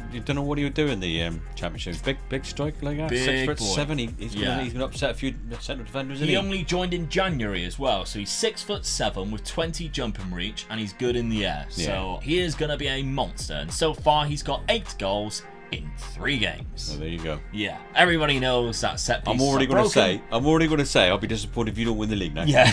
Everybody knows set pieces are broken, corner tactics are broken, and I made a video about things just like that, which you can check out. That came out on Friday. Hopefully we see some changes, including the set piece stuff. Like, come on, let's make this a little bit more interesting. This is boring. We've seen it for the last like 20 odd years. Lavia is another player who might be making a move in real life, but nobody came in for him for the value that I wanted. And I think actually realistically, if Southampton did keep him and started to use him in the Championship this year, if he doesn't make that move, I think that would be kind of cool, to be fair, because he probably needs a season in the Championship to really grit his teeth into it. He's been okay in the Premier League, I think, this season. We've seen signs of like really good player out of him, good talent, but I think also the reason why Southampton maybe are at bottom of the league is because they needed somebody a little bit more experienced in there instead of Lavia, who maybe needs a couple more seasons before he gets to that point. Bella Kotchap's another one just like that. Livramento at right back, we all know how good he is in Football Manager, and Bazunu, the goalkeeper, really like him. Obviously they signed him from Manchester City. Fantastic player. Again, Irish, has a fantastic potential on the game, and he's only 21. Very rare that you get that in a goalkeeper. He's one of the best on the game for that. So schedule-wise, yes, it's been great. All wins so far, Dad, including the first game, which was away at Ellen Road to Leeds, and we beat them 3-1. Really good result, that. Really good. We were actually 3-0 up. They scored near the end as well. Yeah, so that's good. We beat Huddersfield then 5-0 away from home in the EFL Cup, the first round. 7-1 against Watford. Cool. Paul actually got 5, so we must have had a lot of corners that game. West Brom, then we beat them 4-2. Adam Armstrong had a great game that time, a hat-trick from him with the 4th minute hat-trick. Oh no, the 4th minute was a penalty, but the hat-trick came on the 85th minute there. And then finally, Accrington Stanley, the second round of the Cup, 2-1. Accrington Stanley? Who are they? Exactly. The Championship then, so far, we are breezing through it with a good goal difference up there with Birmingham, and Paul is dominating, to say the least. Yes. So, right, let's check out how we did in this first season. First season then, and yes, we win the league. 110 points. 110 points. That's comfortable, isn't it? So I think out of the 3 rivers we've done, only once we haven't won the league straight after. It is Blackburn and Norwich coming up, interestingly enough. So the 2 teams that come down with us are not going back up. No. That does surprise me. And I thought I'd investigate this. So we look at Leicester. They still have Yuri Tillemans. They still have Jamie Vardy. And they still have James Maddison. And they did not get promoted. Ridiculous. Let's look at Leeds, because they're also down in 9th place as well. So they didn't even finish near the top. Ralph Hasenhüttl at Leeds as the manager. That's weird, isn't it? Yeah. Remember what I said? I think he'd be a really good fit for Leeds. No. Wrong. 9th in the Championship. They still got the likes of Sinistera and Tyler Adams, some really good players there. They still got the likes of Nonto, and they managed to actually bring in players like Kyle George as well. So they've had a terrible time there. I actually wonder, managers, whether he just came in. Oh, he's only been there 175 days, so he joined just at Christmas, in the Christmas period, after Javi Grazia was sacked then. So maybe I was a little bit harsh on Ralph Hasenhüttl, but it is quite funny how I mentioned that he would probably really suit the Leeds job. And there he is, finishing in 9th place with them. But there we go. So anyway, don't care about them. We are the champions. We lost 4 times this season against QPR, Watford, Sunderland and Huddersfield. We scored 118 goals, which is exceptional. I mean, it's a lot better. I was looking at the figures from last season. We only won 2 home games last season. That's dreadful, isn't it? Well, when you think we only won 6 anyway, yeah, and only 2 of them were at home, and they drew 5. Yeah. So they got 11 points from home games and 14 points from away games. Absolutely awful. So you can understand why they finished bottom of the league, really. Yeah, definitely. And with the amount of goals that they scored as well. I mean, it was 36 goals they scored. Yeah. And 73 conceded. Yeah. But then defence wins you league titles, because we know 36 is also the same number of goals that AC Milan scored in the season where they won the league in the Serie A back in the 1990. So they just won every game 1-0, did they? Yes, basically, yeah. Unfortunately for Southampton, they didn't have Baresi and Maldini at the back, so they actually conceded a lot more, which meant that they flipped the league upside down. Instead of finishing top, they finished dead last. Do you know, when I was looking through the last season's record in the Premier League, though, what I thought was they hadn't won any games since the 4th of March. They played 13 games. Yeah. Right? They lost 9 and drew 4. I'll read the 4 out that they drew against, because I just couldn't believe these results that they drew. Right. They drew 0-0 against Man United. Yeah. They drew 3 each with Spurs. They drew 3 each with Arsenal, and they were 2 up and then 3-1 up until the 88th minute. And then the last game of the season, they drew 4-4 with Liverpool. Yeah. And they were 2-0 down and then went 4-2 up. Yeah. So against all the teams that they should be beating, they're losing. Yeah. And then all the teams that they expect them to get battered. That run of the last 13 games, and they lost 9 of them, and then drew them 4 games. I mean, that was probably their hardest 4 games of that 9. Yeah. Of those 13 games. Yeah. And they drew them.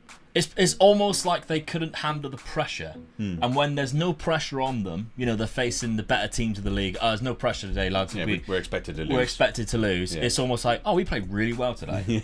Did not expect that one bit. So maybe that was the case. Back to this, though. We take a look at the championship in regards to the player statistics. Paul Onuachu got 41 goals. Cameron Archer got 26. So we got the 2 highest goal scorers in the league. Paul Onuachu also had the highest average rating. And Ryder got 21 assists, with Stuart Armstrong also getting 14. Really good stuff there. Fantastic. What about the cup competitions? Obviously, we're not expecting too much. Knocked out the 4th round by Newcastle, 5th round by Manchester United. Not a bad top round, no. Yeah. You take that anyway. The 2 teams you'd expect to lose against if you come up against them. So there we go. Now, going into the Premier League, how much money are they giving us? About £15 million, but with a good wage budget, so you can move that. So as a promoted side, I'm not too fussed about that at all. I think that's quite good. We are losing Stuart Armstrong, Diallo, which is probably the only one that I'm a little bit sad about, but we didn't really use him this season. He actually only made 8 starts and 24 appearances off the bench. And Alex McCarthy, the backup goalkeeper. So we have a little bit of a job to do to almost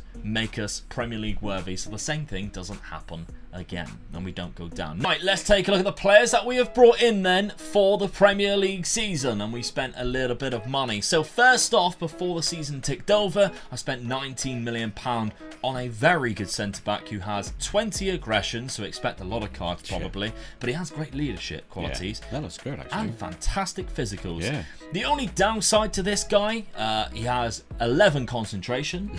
So to go with his 20 aggression and his 12 decision making, he's probably going to commit a load of fouls, being the last man and get sent off. And yeah, his leadership is 19, so you could think, oh, he's going to be like a good captain. Yeah. And then, but he's got no concentration. No. And also only 12 defensive positioning. Oh. So you kind of have to rely on his pace and his agility to get back, but I still think he's quite good anyway. He's only 21 though, isn't he? Yeah. 19 years of age from Club Brugge, so he comes in as our starting centre-back this season, who is just going to cause absolute chaos, I think. He's going to be like what I remember watching like Davison Sanchez when he first came in, and I was like, bloody hell, he's good. Then the next game going, he is shite, isn't he? He's going to be like one of them. He really is. Yerry Mina's another one. I can't stand watching because he just causes fights all the time. But every time I'm like, one game I'll see him have a cracking game, and I'm like, he's the best player on the pitch. And then I'll see him the next game, and I'm like, Why do they play him? He's dreadful. So he's gonna be that for me. The money out, I sold. Did I sell anybody else? I'm sorry, because it ticks over. Sometimes I have. So the Orsic deal obviously was a loan deal. That's happened now. £7.5 million, and Thierry Small 3.8 to 4.6. Other than that, there was a few obviously players that left on freeze to clear some wage bill, which I have also brought in 3 players on free transfers. One of them was Wilfred Ndidi, which I was surprised to get. Yeah. But obviously Leicester staying in the Championship, there's no way he was going to stick around. I actually don't think he should even be starting for me, although I've given him an important player contract. Looking on the basis of it, when he actually joined us, I think Lavio's turned into a better player now. So that's a good squad player, though. Definitely. You need a bigger squad in the Premier League. Yeah. Brandon Williams is another one who's probably going to be released from Manchester United in real life too. He joins us, a 24-year-old who can play on both fullback positions. That's another good signing as well, isn't it? Yeah. He's basically like the Aldi version of Luke Shaw, which is quite funny considering Man United bought Luke Shaw from Southampton how many years ago. So he is going to play in that position there on a free transfer, and he's got 1 assist already in that left-back role. Another one we don't get a work permit for, but I've managed to loan him out, which hopefully will allow him to get a work permit for us, because he was too good to pass up on a free transfer for only 31k a week, because he is rather good. It is David Pereira da Costa, who I picked up from Lens on a free. We've sent him out to Hanover, and he's getting first-team football straight away in the Bundesliga. He's got an assist already. That's all right. So that's that good. Technically should get him enough points for us to apply for a work permit next year and get that. We lost our goalkeeper, Dad, so I bought in Robert Sanchez from Brighton. Good signing. Yeah, which means that we've got 2 really good goalkeepers now. I'll let them fight over who should be starting. I don't want to get involved in that. £12.5 million, although he did concede quite a lot of goals last season, he did get 13 clean sheets in the Premier League, so I still think that's quite good. Yeah. And then I also signed Harvey Barnes. Now, I might have overpaid, considering Leicester are still in the Championship. He didn't do that well for them last season. He got 11 goals and 8 assists. And technically, yeah, he did have quite a good season if you look at average rating, but you'd expect him to blow that league up with how good he could be. Again, he's one of those players that very inconsistent, I think, in the Premier League, which is probably the reason why I'm like that, because Spurs are supposed to be sniffing around him, and I don't know. Yeah, he looks like another Richarlison. He's the English Richarlison, if you ask me. Maybe a little bit harsh on Harvey Barnes there, but there we go. So I do think his attribute-wise is quite good, because coming off that left, I don't quite think the player that we nailed in that position last season, I don't think he progressed enough to do what we need him to do in the Premier League. So maybe we'll use Harvey Barnes instead. Yeah. Tactically then, I mentioned how I don't think Ndidi is good enough to play our ball-winning midfielder there, because I think Lavia has actually turned into a quality player, physically and mentally really good.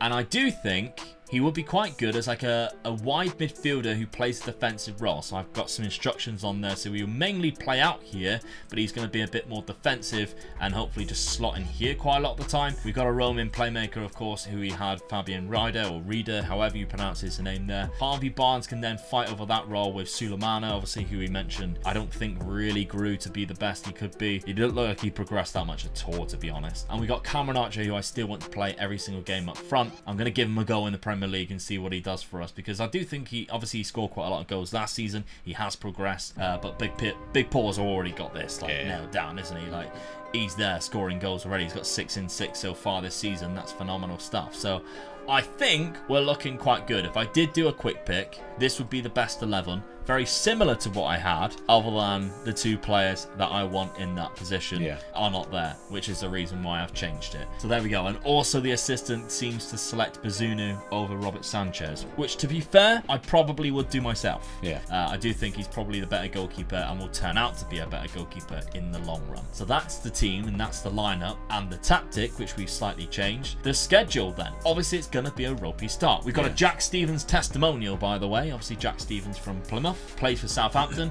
Also gave me, I played with him at 5-a-side once. That was quite nice when he came down. Tall Point lad. He's a Tall Point lad. Yeah, Tall Point. All the lads that I used to play football with at Tall Point, he's from there. Good friends with them. We beat them 3-0 in the Jack Stevens testimonial, and he scored as well, which is lovely. But now he's a free agent because I didn't renew his contract. That's mates for you, isn't it? So he was actually a free agent when his testimonial happened, which I think was also hilarious. Yeah. 1-1 with Tottenham though, Dad, because when you play the teams at the bottom half of the Premier League, you expect to get points, which is exactly what we've done there. But when you come up against good teams like Brentford, that's when the trouble happens. We lost 2-1 to Brentford and then 3-0 to Leeds. A difficult game against Leeds, where Brandon Williams also got himself sent off. Liverpool. That's what I meant, sorry, Liverpool. It didn't start off well either, because Mohamed Salah scored within the first minute. Yeah. So it was almost like, great, here we go. 6-0 against Bournemouth, though. That's a way to fight back, isn't it? That's a great result there against Bournemouth. Be interested to see what happens with Bournemouth this season, wouldn't it? Yeah, why they sacked Gary O'Neill. Very bizarre. Yeah. I mean, I know the manager that they brought in, there's a lot of people who've gone, I know they shouldn't have sacked Gary O'Neill, but the manager they brought in does have a good CV. Yeah, he does look quite good. This is the way he likes to play, and I've seen some TikToks about the way he likes to play and how it will suit Bournemouth. But Gary O'Neill did an exceptional job, and I'm very shocked at that. I'm more shocked. All right, if he wanted another manager in, fair enough, but I would have kept him in. Yeah. In the staff somewhere along the line. Yeah. Because he's it's the second time I think he's helped them out. Yeah. You know, as caretaker manager, and he's done well both times. This time he kept them up even. Yeah. So he's done a really good job, and then you just take him out of the club completely. I remember they did a video where they put like all the content creators who said they were going to get relegated. They did a video about like almost mocking them. Yeah. And then they had like Gary O'Neill clapping at the end of the season. Then they sacked him off. Yeah. It's like, what is happening there? But I mean, this owner of Bournemouth is supposed to be a very wealthy person, isn't he? So yeah. They're one of the richest teams in the Premier League, apparently. Yeah. So it'd be interesting to see if I mean, they're not going to get any venue from the. I think the ground is like 11,000 again. Yeah, it's not a lot at all. So it'd be interesting to see what 11,400. Yeah, so you get that at Argyle every week in, week out. Yeah, that's right. Yeah, but it'd be interesting to see what players he brings in then. Yeah, poor Gary O'Neill. Bless you, mate. I don't think you deserve that. No, definitely not. Northampton then in the cup, we knocked them out, and then we then got beat 3-0 by Arsenal, the better side of North London, of course. So, second season, how do you think we're going to do, Dad? Do you think we're going to save ourselves? We're currently sat in 14th above Manchester United, who have had a torrid time at the start of the season, and Zidane's also came in and took over, which is quite funny when that happens. I think 12th. I'm going to go for 12th. 12th place, okay, right, nice. With that. Chelsea's got that nailed down again. Probably the third season in a row they're sat there in 12th. Like how, do you know, right, when it gets to the end of the season, I like throwing loads of dicks out at clubs, because then everybody gets angry with me in the comments, but they got no comeback because nothing's happening week in, week out. As soon as I do this during the mid-season, chances are the team that I slag off end up beating United, and then all I get in replies is, what was that you said about Crystal Palace? After Palace beat United or something. So now it's the end of the season, I can chuck all these at you left, right and centre, and you can't do anything about it other than go, oh, your club's run terribly. I'm like, yeah. They're buying other players again now. We're trying to buy players, and then they're still not thinking about a striker, are they? No. Let's put in a second bid. Lukaku doesn't want to come back. Also, let's talk about it. Chelsea and Saudi Arabia. Should this be happening? Because obviously they're selling all these players for quite high value to Saudi Arabia. I think it's 4 players in total.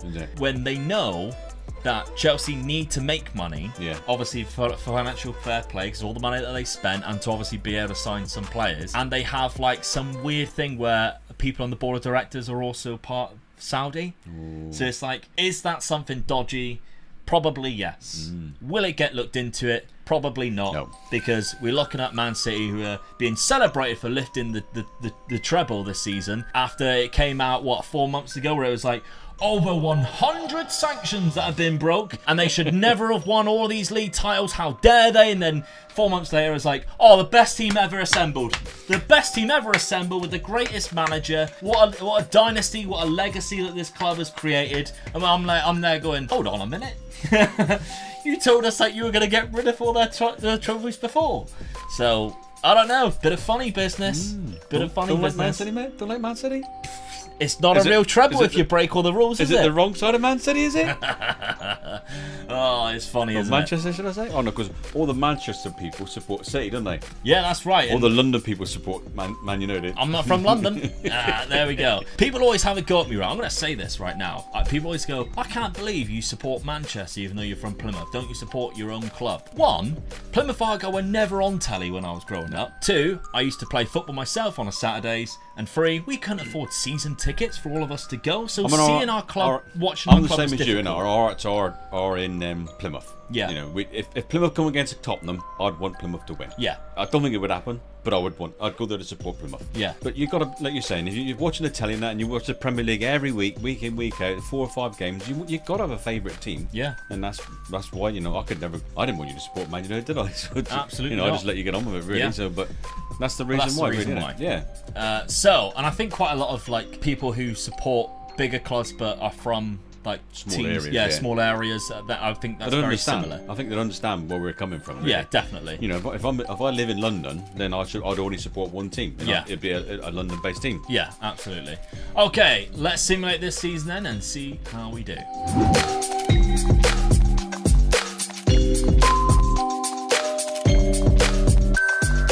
Second season then, 11th place. One up from your 12th position there, Dad. Happy with that? Yeah, I am too. Just ahead of Brighton there, we got Palace, who are a little bit below us. Villa getting relegated. Everton finally got called out. Yeah, as well as Villa, which I'm quite surprised with. They got Michael Beale in charge now. So there we go. Liverpool won the Premier League. We got Man City who finished second. They won it the season before, so Liverpool stopped them getting 5 in a row. Tottenham finished in 3rd place. A place above Manchester United. Yeah. But we're all in the Champions League next year, so it's all fun and games, isn't it? But that's good. Paul Onuachu is the Golden Boot winner. Whoa. Above Erling Haaland. That is a big statement, isn't it? Yeah, that's hilarious, isn't it? You're 6'5", are you? Right, okay, well, I'm 6'7". Yeah. There we go. Paul, he's also got a better hairstyle than you. Yeah, the highest average rating, and he got the most assists. Absolutely exceptional stuff from Big Paul Onuachu there. I'm buzzing with him. Okay, other competitions then. Realistically, we stand a better chance this year. In the Cups, how have we done? Semi-final by Wolves in the Carabao Cup, but 3rd round by Sheffield United. Looking at the league table as well, I think Wolves went on and won it, didn't they? Yeah, they probably did, to be fair. So they then face Leicester in the final, so probably because Leicester's in the Championship, and they beat him on penalties. That is a weird semi-final. That's a terrible Carabao Cup. Yeah. That is the top 6 going. I don't think I've seen that bad. No. So that's when the top 6 are going, nobody wants to win this anymore. There's usually one of the teams in there, isn't it? Yeah. Who won it the season before? Villa. So there we go. Yeah. Right, okay. Not bad then. Not a bad season to be fair. I'm happy with that. Happy with that. Yes, 2 good seasons, I think. Yeah, 31 goals from Big Paul. Cameron Archer, though, only got 13 as a starting striker. Oh, a little bit unsure about that one. Yeah. Assist-wise, we got Fabian Ryder with 11, so that's not bad. Harvey Barnes, again, it's not that great of a season considering he played 41 games. Only getting 6 goals and 8 assists. I think the only 8 assists I think it's worse. Yeah, it's quite bad really, isn't it? Yeah. Especially when like Brandon Williams, who doesn't take set pieces, got 5. Yeah. And he's playing fullback. So, yeah, I'm a little unsure about that. So, transfer-wise, we've got £15 million next season to spend. It's all right. Yeah, not bad. Let's see what we can do with it. I must mention as well, before we do, we've got a big debt in this financial part. So, we got £85 million, which is actually at the start of the game for Southampton. So, it's the reason why you might see the finances always looking terrible. That's the reason why. Now, the transfers that I have brought in, as you can see, I'm rejecting some offers here from Robert Sanchez, who was unhappy because he didn't play that many games. He's bound to be ready, isn't he? Yeah, we sold £19 million worth of player on this part of it here. So Nathan Teller went out for £13 million there. Coletta Carr for Leeds, £7.25 million. Do we sell anybody on this side? I don't think so. But we did sign a player here. We have Tuya Kavin, who is a Russian striker. I've never signed him before. I don't think I've ever even seen him. Maybe I've come across him once in a blue moon. But he has fantastic attributes. For a striker, exactly what I want to see. Yeah. I want to see good acceleration, and the fact that he has decent agility is a big bonus for me. Anticipation, composure, off the ball, and finishing. And he has 16, 15, 17 for off the ball, 15 for finishing, and he has my favourite player trait of likes to beat the offside trap, especially when he's moving in from the channels. So at only 23 years of age, he's got 1 cap for Russia. They should be playing him more because he's way better, unless of course they still can't play any games because they're still being knobheads. Yeah. So we signed him. Yeah, we signed him for £15 million. The fact that I've called him knobheads is a bit of an understatement as well. 3 goals and 4 assists so far. There's probably a nuclear bomb coming towards us now. Don't say that. So 3 goals so far out of the 4 games that he's played for us. Not bad at all. The other players that I've brought in, a free transfer in Noah Lang. This guy's a bit of a weird one because he left Ajax after he fell out with Erik ten Hag, I believe, for attitude problems. Went to Belgium at Club Brugge for £5.25 million and has been doing quite well there. Yeah. He's had a couple of good seasons in the game as well, but left on a free transfer to come to us. He's got an assist so far in 4 games. He does look quite good, to be fair. I like him, and the fact that he plays on both wings is obviously going to help. He's another one of these players, Dad, because there's so many of them, that can play from the Netherlands or Suriname. if you have a look at it, the likes of Van Dijk, all the players like that, Gini Wijnaldum is another one, I think. They all come from Suriname and also the Netherlands. There's a guy called Second Yellow Card. You might know him. He's a very good content creator. One of my favorite content creators for Football Manager. He did a video where every player that can qualify for the Netherlands and Suriname, he made Surinamese and seen how far they did. And it was a fantastic video. Go check out. Really good. But Noah Lang is another one of those players who can do that. So I thought I'd just mention that. Ben Godfrey can't play for Suriname. He's English. But we got him anyway. We picked him up from Everton for £12.5 million. The reason why I signed him is he is very quick. And I think although he doesn't have the best attributes as a defender, he is good on the ball. He tries to play his way out of trouble, play short passes, brings the ball out of defence, and he's good and pacey and thing is, quite strong. you're signing a player that's played in the Premier League, so he knows what to expect as well. So and a number of different positions as well. If we need somebody to fill in at right back, he can do that. CDM, he can do that. He plays in so many different roles. So for a 12.5 up to 14, I think is a bit of a steal. We lost a left back on a free transfer, so I brought in Juan Miranda, because my Spanish is just awesome right now after I've just come back from Spain, as you can see, with my tan of staying underneath the umbrella because I have 2 kids. I think I look browner than you. All of my friends were stood there. Dan went, God, don't we all look tanned? I went, no, we don't. He went, to be fair, you have been stood indoors a lot of the time, just watching your kids stop them from dying going up and down the stairs.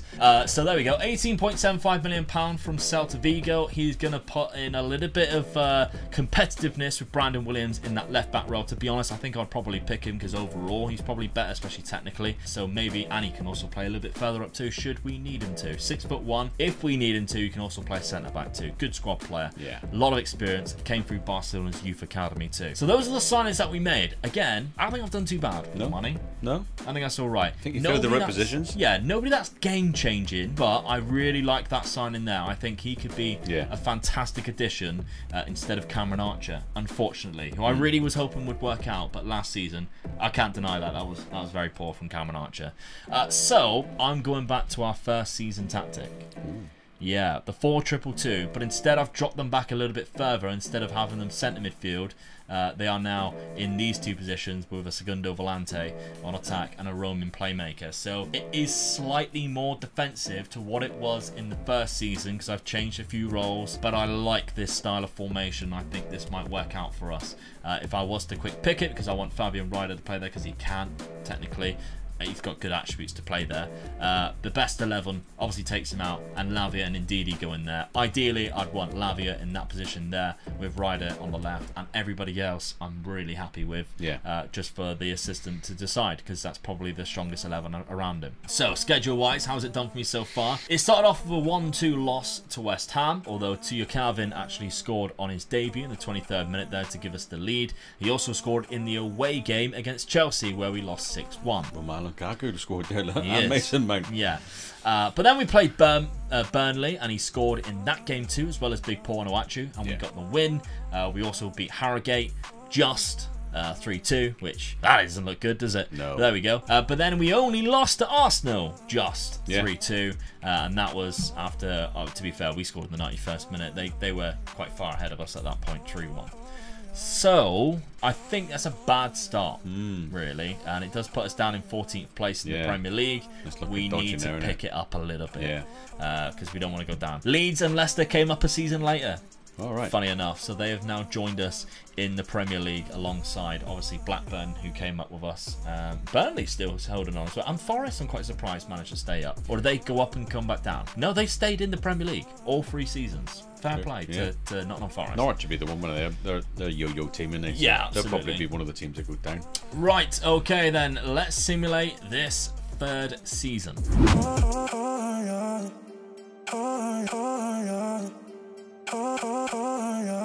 Third season, and we're in 9th place. Pleased with that. 2 points, or 2 places above where we finished last season, and it does look like we've actually dropped out of that final position there of Europe because we lost the last game, and the 2 teams that went above us, one being Man United, won their last game. So we were actually missed out on European football because of that last game, which was against Wolves away from home. So Wolves beat us to get that European spot. That's not good. No. Liverpool won the league with Chelsea finishing in 2nd, Arsenal finishing in 3rd, Man City in 4th. No sign of Paul Onuachu. Tottenham in 5th. Still can't see Man United. You like bragging about 5th. I'm just saying, because you're running me down just now, and then I go Man United. Two seasons that Man United have been below. Yeah, and I wasn't bragging about it, was I? Right, Paul Onuachu, though, also nowhere to be seen, which is unfortunate. Brandon Williams got 14 yellow cards, is the only player in the player statistics that we can see. What about cup competitions? Did we have a better day there? No. Semi-final by Tottenham, semi-final by Brentford. You've got to look for me now. Shall we check? For the FA Cup? Just for him. Oh, he won it as well. Beat Chelsea in the final. The best London team going, see? Yeah, right. What a shame he has to celebrate winning cup competitions in a simulation on a video game. The Carabao Cup was probably won by Brentford got to 2 cup finals. Ooh. Fair play. Yeah. Fair play. They've done really well. Again, nobody cares about the Carabao Cup in this simulation. The last 3 winners. So there we go. Lovely little season there. I should have seen that, obviously, because Brentford obviously are in there. But there we go. Goals-wise, it's very poor. Tia Carvin did get 23 and 40, which is not bad for your first season. No. Porno actually, those dropped off drastically. Down, he's 32 now, down to 12 goals and 11 assists. So he is assisting a little bit more. Yeah. Fabian Ryder got 13 assists, which was the highest this season. I think when you get into your 30, those sort of 30s in the Premier League, you're going to be found out, yeah. Yeah, definitely. Especially when he's not like the best physically. No. Not bad acceleration. Well, terrible acceleration, but not bad like pace. Natural fitness and stamina is not bad. He's just got to hold on to that strength and balance and everything, isn't he? So, big paw on you. Okay, let's take a look at our transfer budget for next season. Again, it's £50 million. We still just got the same thing every single year, it seems. But the debt is still very much there to what it was before. So what can we do for season? Right, well, I sold £132 million. Romeo Lavia has left. Not by choice. All right. A minimum fee release clause in his new contract, £82 million, was activated by Liverpool, and they're bringing in a fantastic player there because he's a good player now, doesn't he? He looks exceptional now, doesn't he? So that's unfortunate that we had to let go of him. But I also sold David Pereira da Costa, who of course we got on a free transfer. I got a work permit for him last season, and he did play 17 games, only 1 start, 16 off the bench for £25 million. I absolutely rinsed Leeds, who clearly don't know the value of a player because they also spent that much money on bloody, what was he called, Dan James from Man United when he was dreadful. So that's the only time Man United have ever made a profit on a player. That's how bad it is. Leeds were the reason for that. So he's gone to Leeds. He's quite a good player, to be fair, so fair enough. And then Gineppo also got £11.5 million. Big Pornoachu has moved to Celtic for £7.5 million. He's gone. It's time for him to go. He has gone. But the players that I've brought in, Dad, I think takes the realism out the game here. From this realistic rebuild.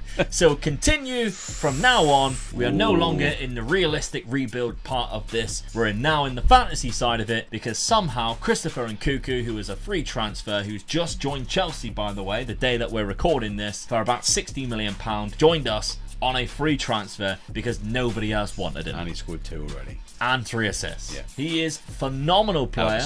Could not believe he was there. For a squad player, look what positions he can play. Look. Yeah. You can understand why Chelsea have gone for him. Oh, yeah, he's really good too. Yeah. Really good player. But somehow he was available for us. And I just took it. So if we go by the date that we signed him, we then look at Kasunu, who is a very good centre-back who can also play right-back. Again, I'm looking for that pace, that the physicality more than anything else in this version of Football Manager that we're playing. Oliver Skip, because we lost Romeo Lavia. So I signed Oliver Skip, who can be really good. He was on the transfer list for Tottenham. He's one of them that I just think he's not good enough being for Spurs side. I don't think. No. We could do with someone being stronger than that. On Football Manager, I think they've rated him a little bit too high, to be honest. Last season, Man City loaned him from Spurs, and he played 13 games. Which, when I seen, I thought, that's hilarious. Yeah. But there we go. That just wouldn't happen, would it? No. We've also signed, though, Ryan Gravenberch from Bayern Munich. Looks like he could move again in this window in real life. Again, the Netherlands and Suriname. Yeah. Never won. £8.75 million for 4 appearances so far, only 1 start. We'll see, hopefully he can get more game time here and grow into a better player. This is the signing I think is going to be good for you. Callum Hudson-Odoi. Yeah. Rumours are today he might also be going to Saudi Arabia. Yeah. So, dodgy. But the talent who I don't think has really reached a full potential yet, and I think might have been struggling because we've seen glimpses of how good he could be. I signed for £27.5 million. He does look quite good attribute-wise, but he hasn't played a lot of football the last few seasons. He's injury prone, isn't he? Yeah, but he does have good attributes. I think he could be good for us if he avoids injury, and I do think he could improve our team quite a lot. He's got a goal and assist and 2 appearances so far. Definitely. I think it's a good signing. Yeah. In fact, I think that's a good transfer window by you there. Yeah, I agree. Yeah. It's a shame that we lost Lavia, obviously, but that can't be helped. With the £82 million we put to good use, I believe. That would have made your midfield really strong, I think. Yeah, definitely. Kept him. Tactically, then, let's take a look at it. I've gone for a bit of a change. Instead of that 4-2-2, we've now gone for a bit of a 4-2-3-1, but one defensive midfield, which of course we've got Oliver Skip for, Kasunu, Ndidi. Ryder can also play there now. That deep line playmaker, which to be honest, Ryder probably is the best position for that, because Nkunku, although he is probably suited better than Ryder, this is his role. That shadow striker role, this is the reason why I changed the tactic as soon as I got Christopher Nkunku. That's the reason why. Inside forward, of course, is Harvey Barnes. He's probably better suited to that than the winger role that he was playing last season. And the winger role on the right, we've got Callum Hudson-Odoi, who probably suits that quite well. And of course, striker, we still got Teo Calvin, who will play majority of games up front. Okay, schedule-wise, it's been a lot better. A lot better, yes. We started off with a win at St. James's Park. That is one hell of a result. Absolutely. Teo Calvin got 2 goals as well. 9th minute and the 24th minute, and Nkunku got 1 on his debut. Lovely. Then we beat Manchester United, so you know we're on good form right now. Definitely. Kasunu and Nkunku there with the goal. We lost to Liverpool at Anfield. Disappointing. Yeah. But then we beat Chelsea. I mean, everybody's beating Chelsea now, so it doesn't matter, does it? 4-1. Great result. Callum Hudson-Odoi in his first game against Chelsea scores. That was his first game. Genuinely was. I signed him and I did not play him until that game because he was injured. Leicester, we beat them 3-1 away from home as well. And of course, we beat Gillingham, where Teo Calvin scored 5 goals. We should be beating them as well. Yeah, absolutely. So that's a really good start to the season. Yeah, a lot better. And we're actually in 3rd place right now, just behind Liverpool, who are unbeaten. That is looking good. Yeah, Teo Calvin, who's also the top scorer, Harvey Barnes, who is the highest average rating and the most assists. So far, it's looking very good. What do you think? We're pushing for a European spot here. Yeah, really? I think so too. I'm confident. 7th. I'm gonna 7th? Yeah, go for 7th. I'm gonna go for top 6. Yeah, go on then. Let's have a look then. Let's simulate its 4th season. Well, we've exceeded all expectations. Get in. 2nd place. Above the champions, Liverpool. 2nd place. Not bad at all. Chelsea are the new champions. 93 points. We hammered Chelsea in that game, didn't we? Yeah, they were dreadful. But we have finished in 2nd place, above Liverpool, above Arsenal, above Man City, above Tottenham and Manchester United as well. And Teo Calvin got 33 Premier League goals. Fantastic we only lost 5 stuff. Games, same as Chelsea. Yeah, so it was the draw games. We beat them obviously at the start. Did they beat us? They didn't. So we did not lose against them. The only game that really there you look at, you think Villa. Away to Villa can obviously be difficult, but that's the only one. I mean, look at the game we drew. 7 games we drew against 7 Chelsea's games, 3. That's what's really done us, I think. A lot of them were 1-1s as well. In the games that we drew, we only conceded 1 goal. So it was just the case of we couldn't score in those games. So defensively, I think we did really well. Chelsea drew with us 0-0 though. So we beat them and drew with them. Yeah, absolutely. It doesn't say that we're in the top clean sheets, but Bazunu is in the 4th position there for 13 clean sheets. He only conceded 33 goals, which is really good. Yeah. Alban Lafont, though, only conceded 17 in 30 games for Chelsea, so they've actually done really well there. But yeah, I'm really happy with that. That's a hell of a result, isn't it? Yeah, and Nkunku so last season we're in the Champions League. Yeah. Remember, guys, as well, Patreon members, you get access to this save game file at the end of this video, at the end of this simulation.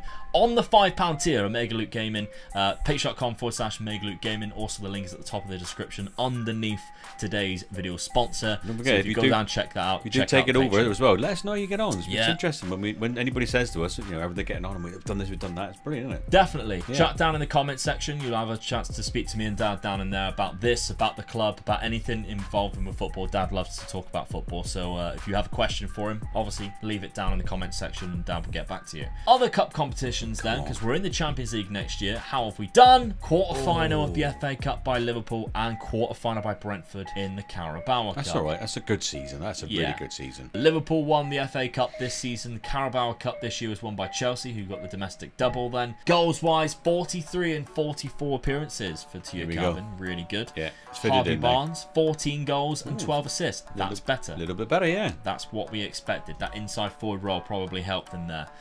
12 goals from Kasunu, and then we have 25 assists from Nkunku across the season. Is exceptional. Yeah. And Gravenberch, I asked him to be better. 15 assists. Very good season for Ryan Gravenberch. Lovely stuff. Yeah. Gotta be happy with that. Transfer-wise, again, round about that 50 to 60 million pound mark as we'd expect. So in our 5th and final season, that's all we've got to make this a Champions League worthy team. Let's take a look. Now, I did not sell many players at all, but I did do a little bit of spending. The first player I brought in was Mario Gila, a very good centre-back on this game, Spanish. I tried going in for him the season before, but because we didn't have any European football, he was not interested at all at Roma. Now he was interested, which is quite funny, isn't it? Yeah, I think most teams find that though, don't they? Yeah, a player who has played for both Lazio and Roma and made the move between the two. No, that's very rare. So there I think he's really good mentally, especially like 18 determination, 18 leadership, 15 for positioning, the 16s at the top. Well, that's there. definite improvement then. Yeah, really good. He's a different type of defender to what we've been going for so far this season. And then finally, I also signed Fernando as a backup striker. We didn't necessarily have one. Cameron Archer is not the guy that we really need. He has not been playing very well. Is he still at the club? I think he is still at the club, but he's just not really the guy that we need. So I brought in Fernando. He's a Brazilian, 28 years of age. We got him from Red Bull Salzburg. He's been scoring quite a lot of goals, 17 and 21 there in the Austrian Bundesliga, which is not bad at all. Nope. He's going to come in as our backup striker, although he has had to play a couple of games because Theo Calvin has been injured, yet to get a goal yet, and been very poor. But I still think, attribute-wise, he does look quite good. Very similar to Theo Calvin, just not as good. Tactically, we stick exactly as we were. Why would we change it? And we've picked without restriction. We're looking like this, as I'd hope it would be, to be fair. So the reason why I didn't select any positions in there when I do simulate, which for everybody who always asks all the time, how do you simulate? It's simply going on holiday and selecting these two buttons here. That's as easy as that. How have we been doing schedule-wise? Not great. We lost 2-1 to Brentford. We then lost 4-1 to Brighton, which kind of looks like the start of Man United season this year. 0-0 to Leeds. Yeah, not great. And then we go and stuff the champions. And then we go and batter Chelsea, who's just won the league. Makes no sense, does it? No.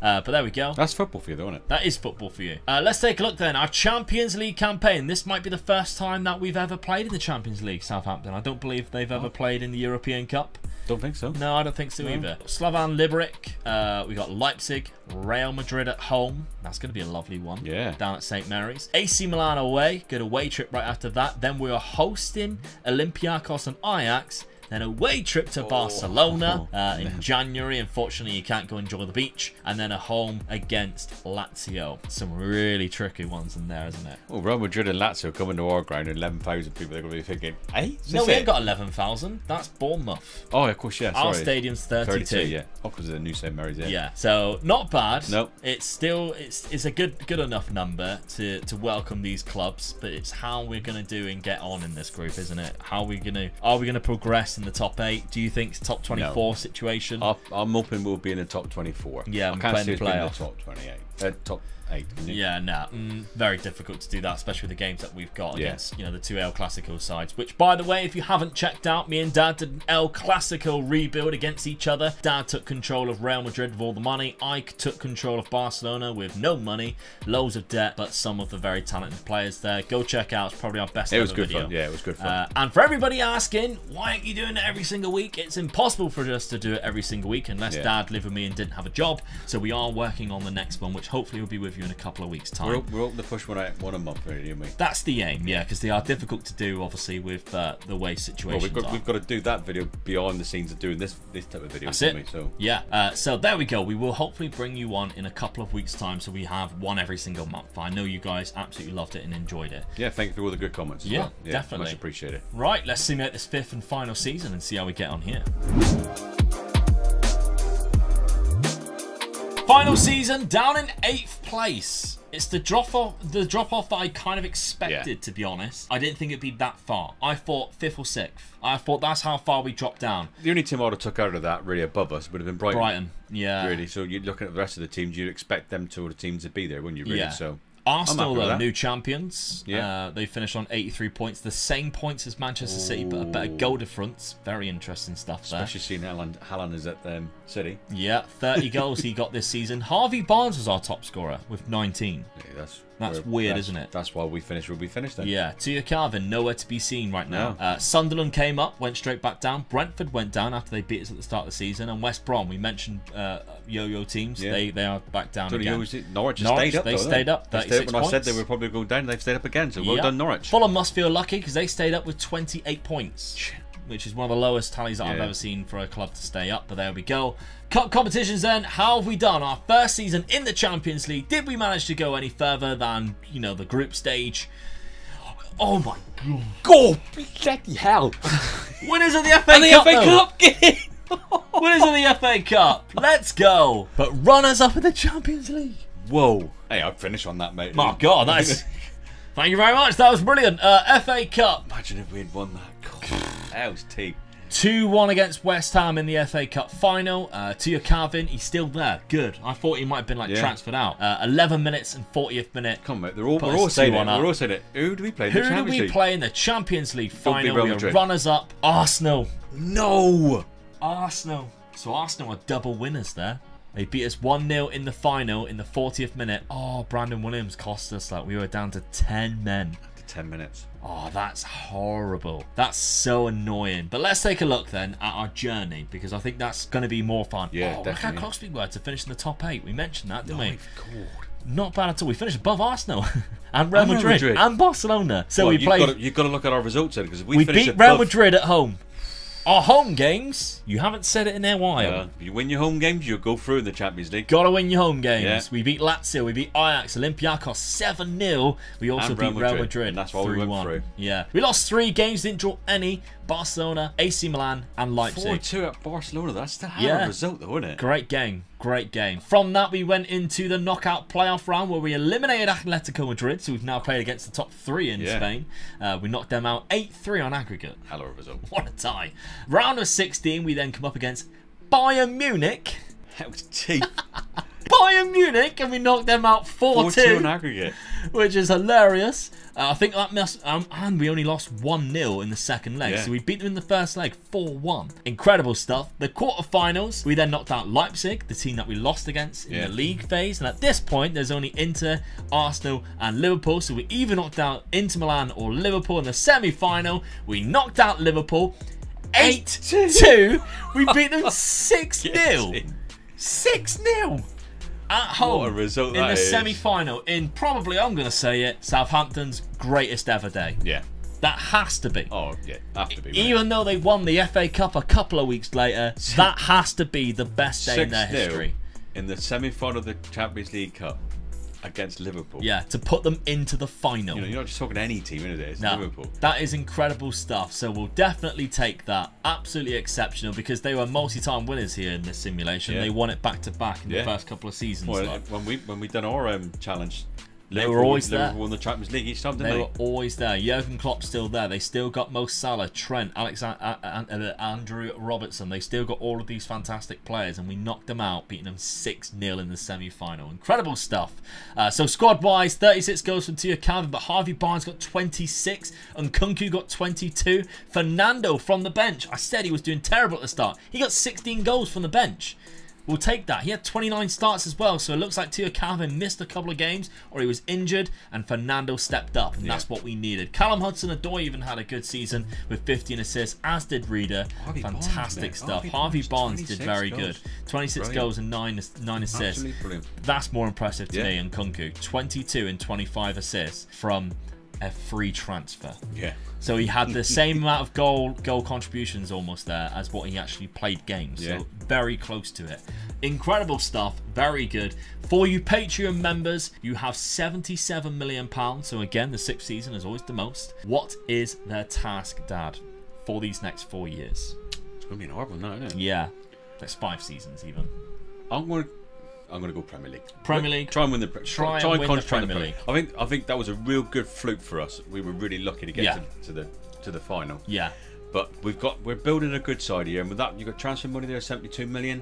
You could buy a couple of good squad players again. Absolutely. The debt is still there, unfortunately. The debt has not come down, but I'd imagine another season, a couple of seasons in Europe, if you do well and you'll in be Europe, all right, because you're in the Europa League next season. Yeah. Which is obviously, hang on, you could win that. Win the Europa League. Win the Europa League. Can you doing that in one season? If you want to take it on as a Patreon member, £5, patreon.com/MegaLukeGaming. The link is at the top of the description underneath. Let's get a European the thing. Yeah, get ourselves Europa League and see what you can do. Because again, I sorted out the contracts quite well. You're only losing in Didi.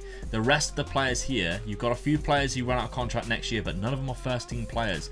All of your first team players, if you consider from about like here upwards, all of them have contracts that last until the 2030s, which is at least 2 seasons. Yeah. So you've got the majority of players who have been starting games and winning games for you. So you've got them, but you can cash in should you want to, because Real Madrid are wanting 2 of our centre-backs right now, because that's how good they've been. Thank you very much for watching. Hope you really enjoyed this rebuild. I think this one's been fantastic. A great, realistic rebuild for the first 2 seasons. Then we signed anybody who we wanted. I'm going to say, because good luck to Southampton next season. Yeah, I really hope they come back. It's probably one of the games we probably will go and watch at home park. Yeah, definitely. Yeah. Looking forward to that. Yeah. But yeah, let us know if you go to Southampton. What's it been like? What's the food like? Of course, at St James's Park. Sorry, at the St Mary's Stadium. Let us know what the food is like and everything like that. What the atmosphere is like and everything. And we'll see you next Monday for another rebuild. Bye bye.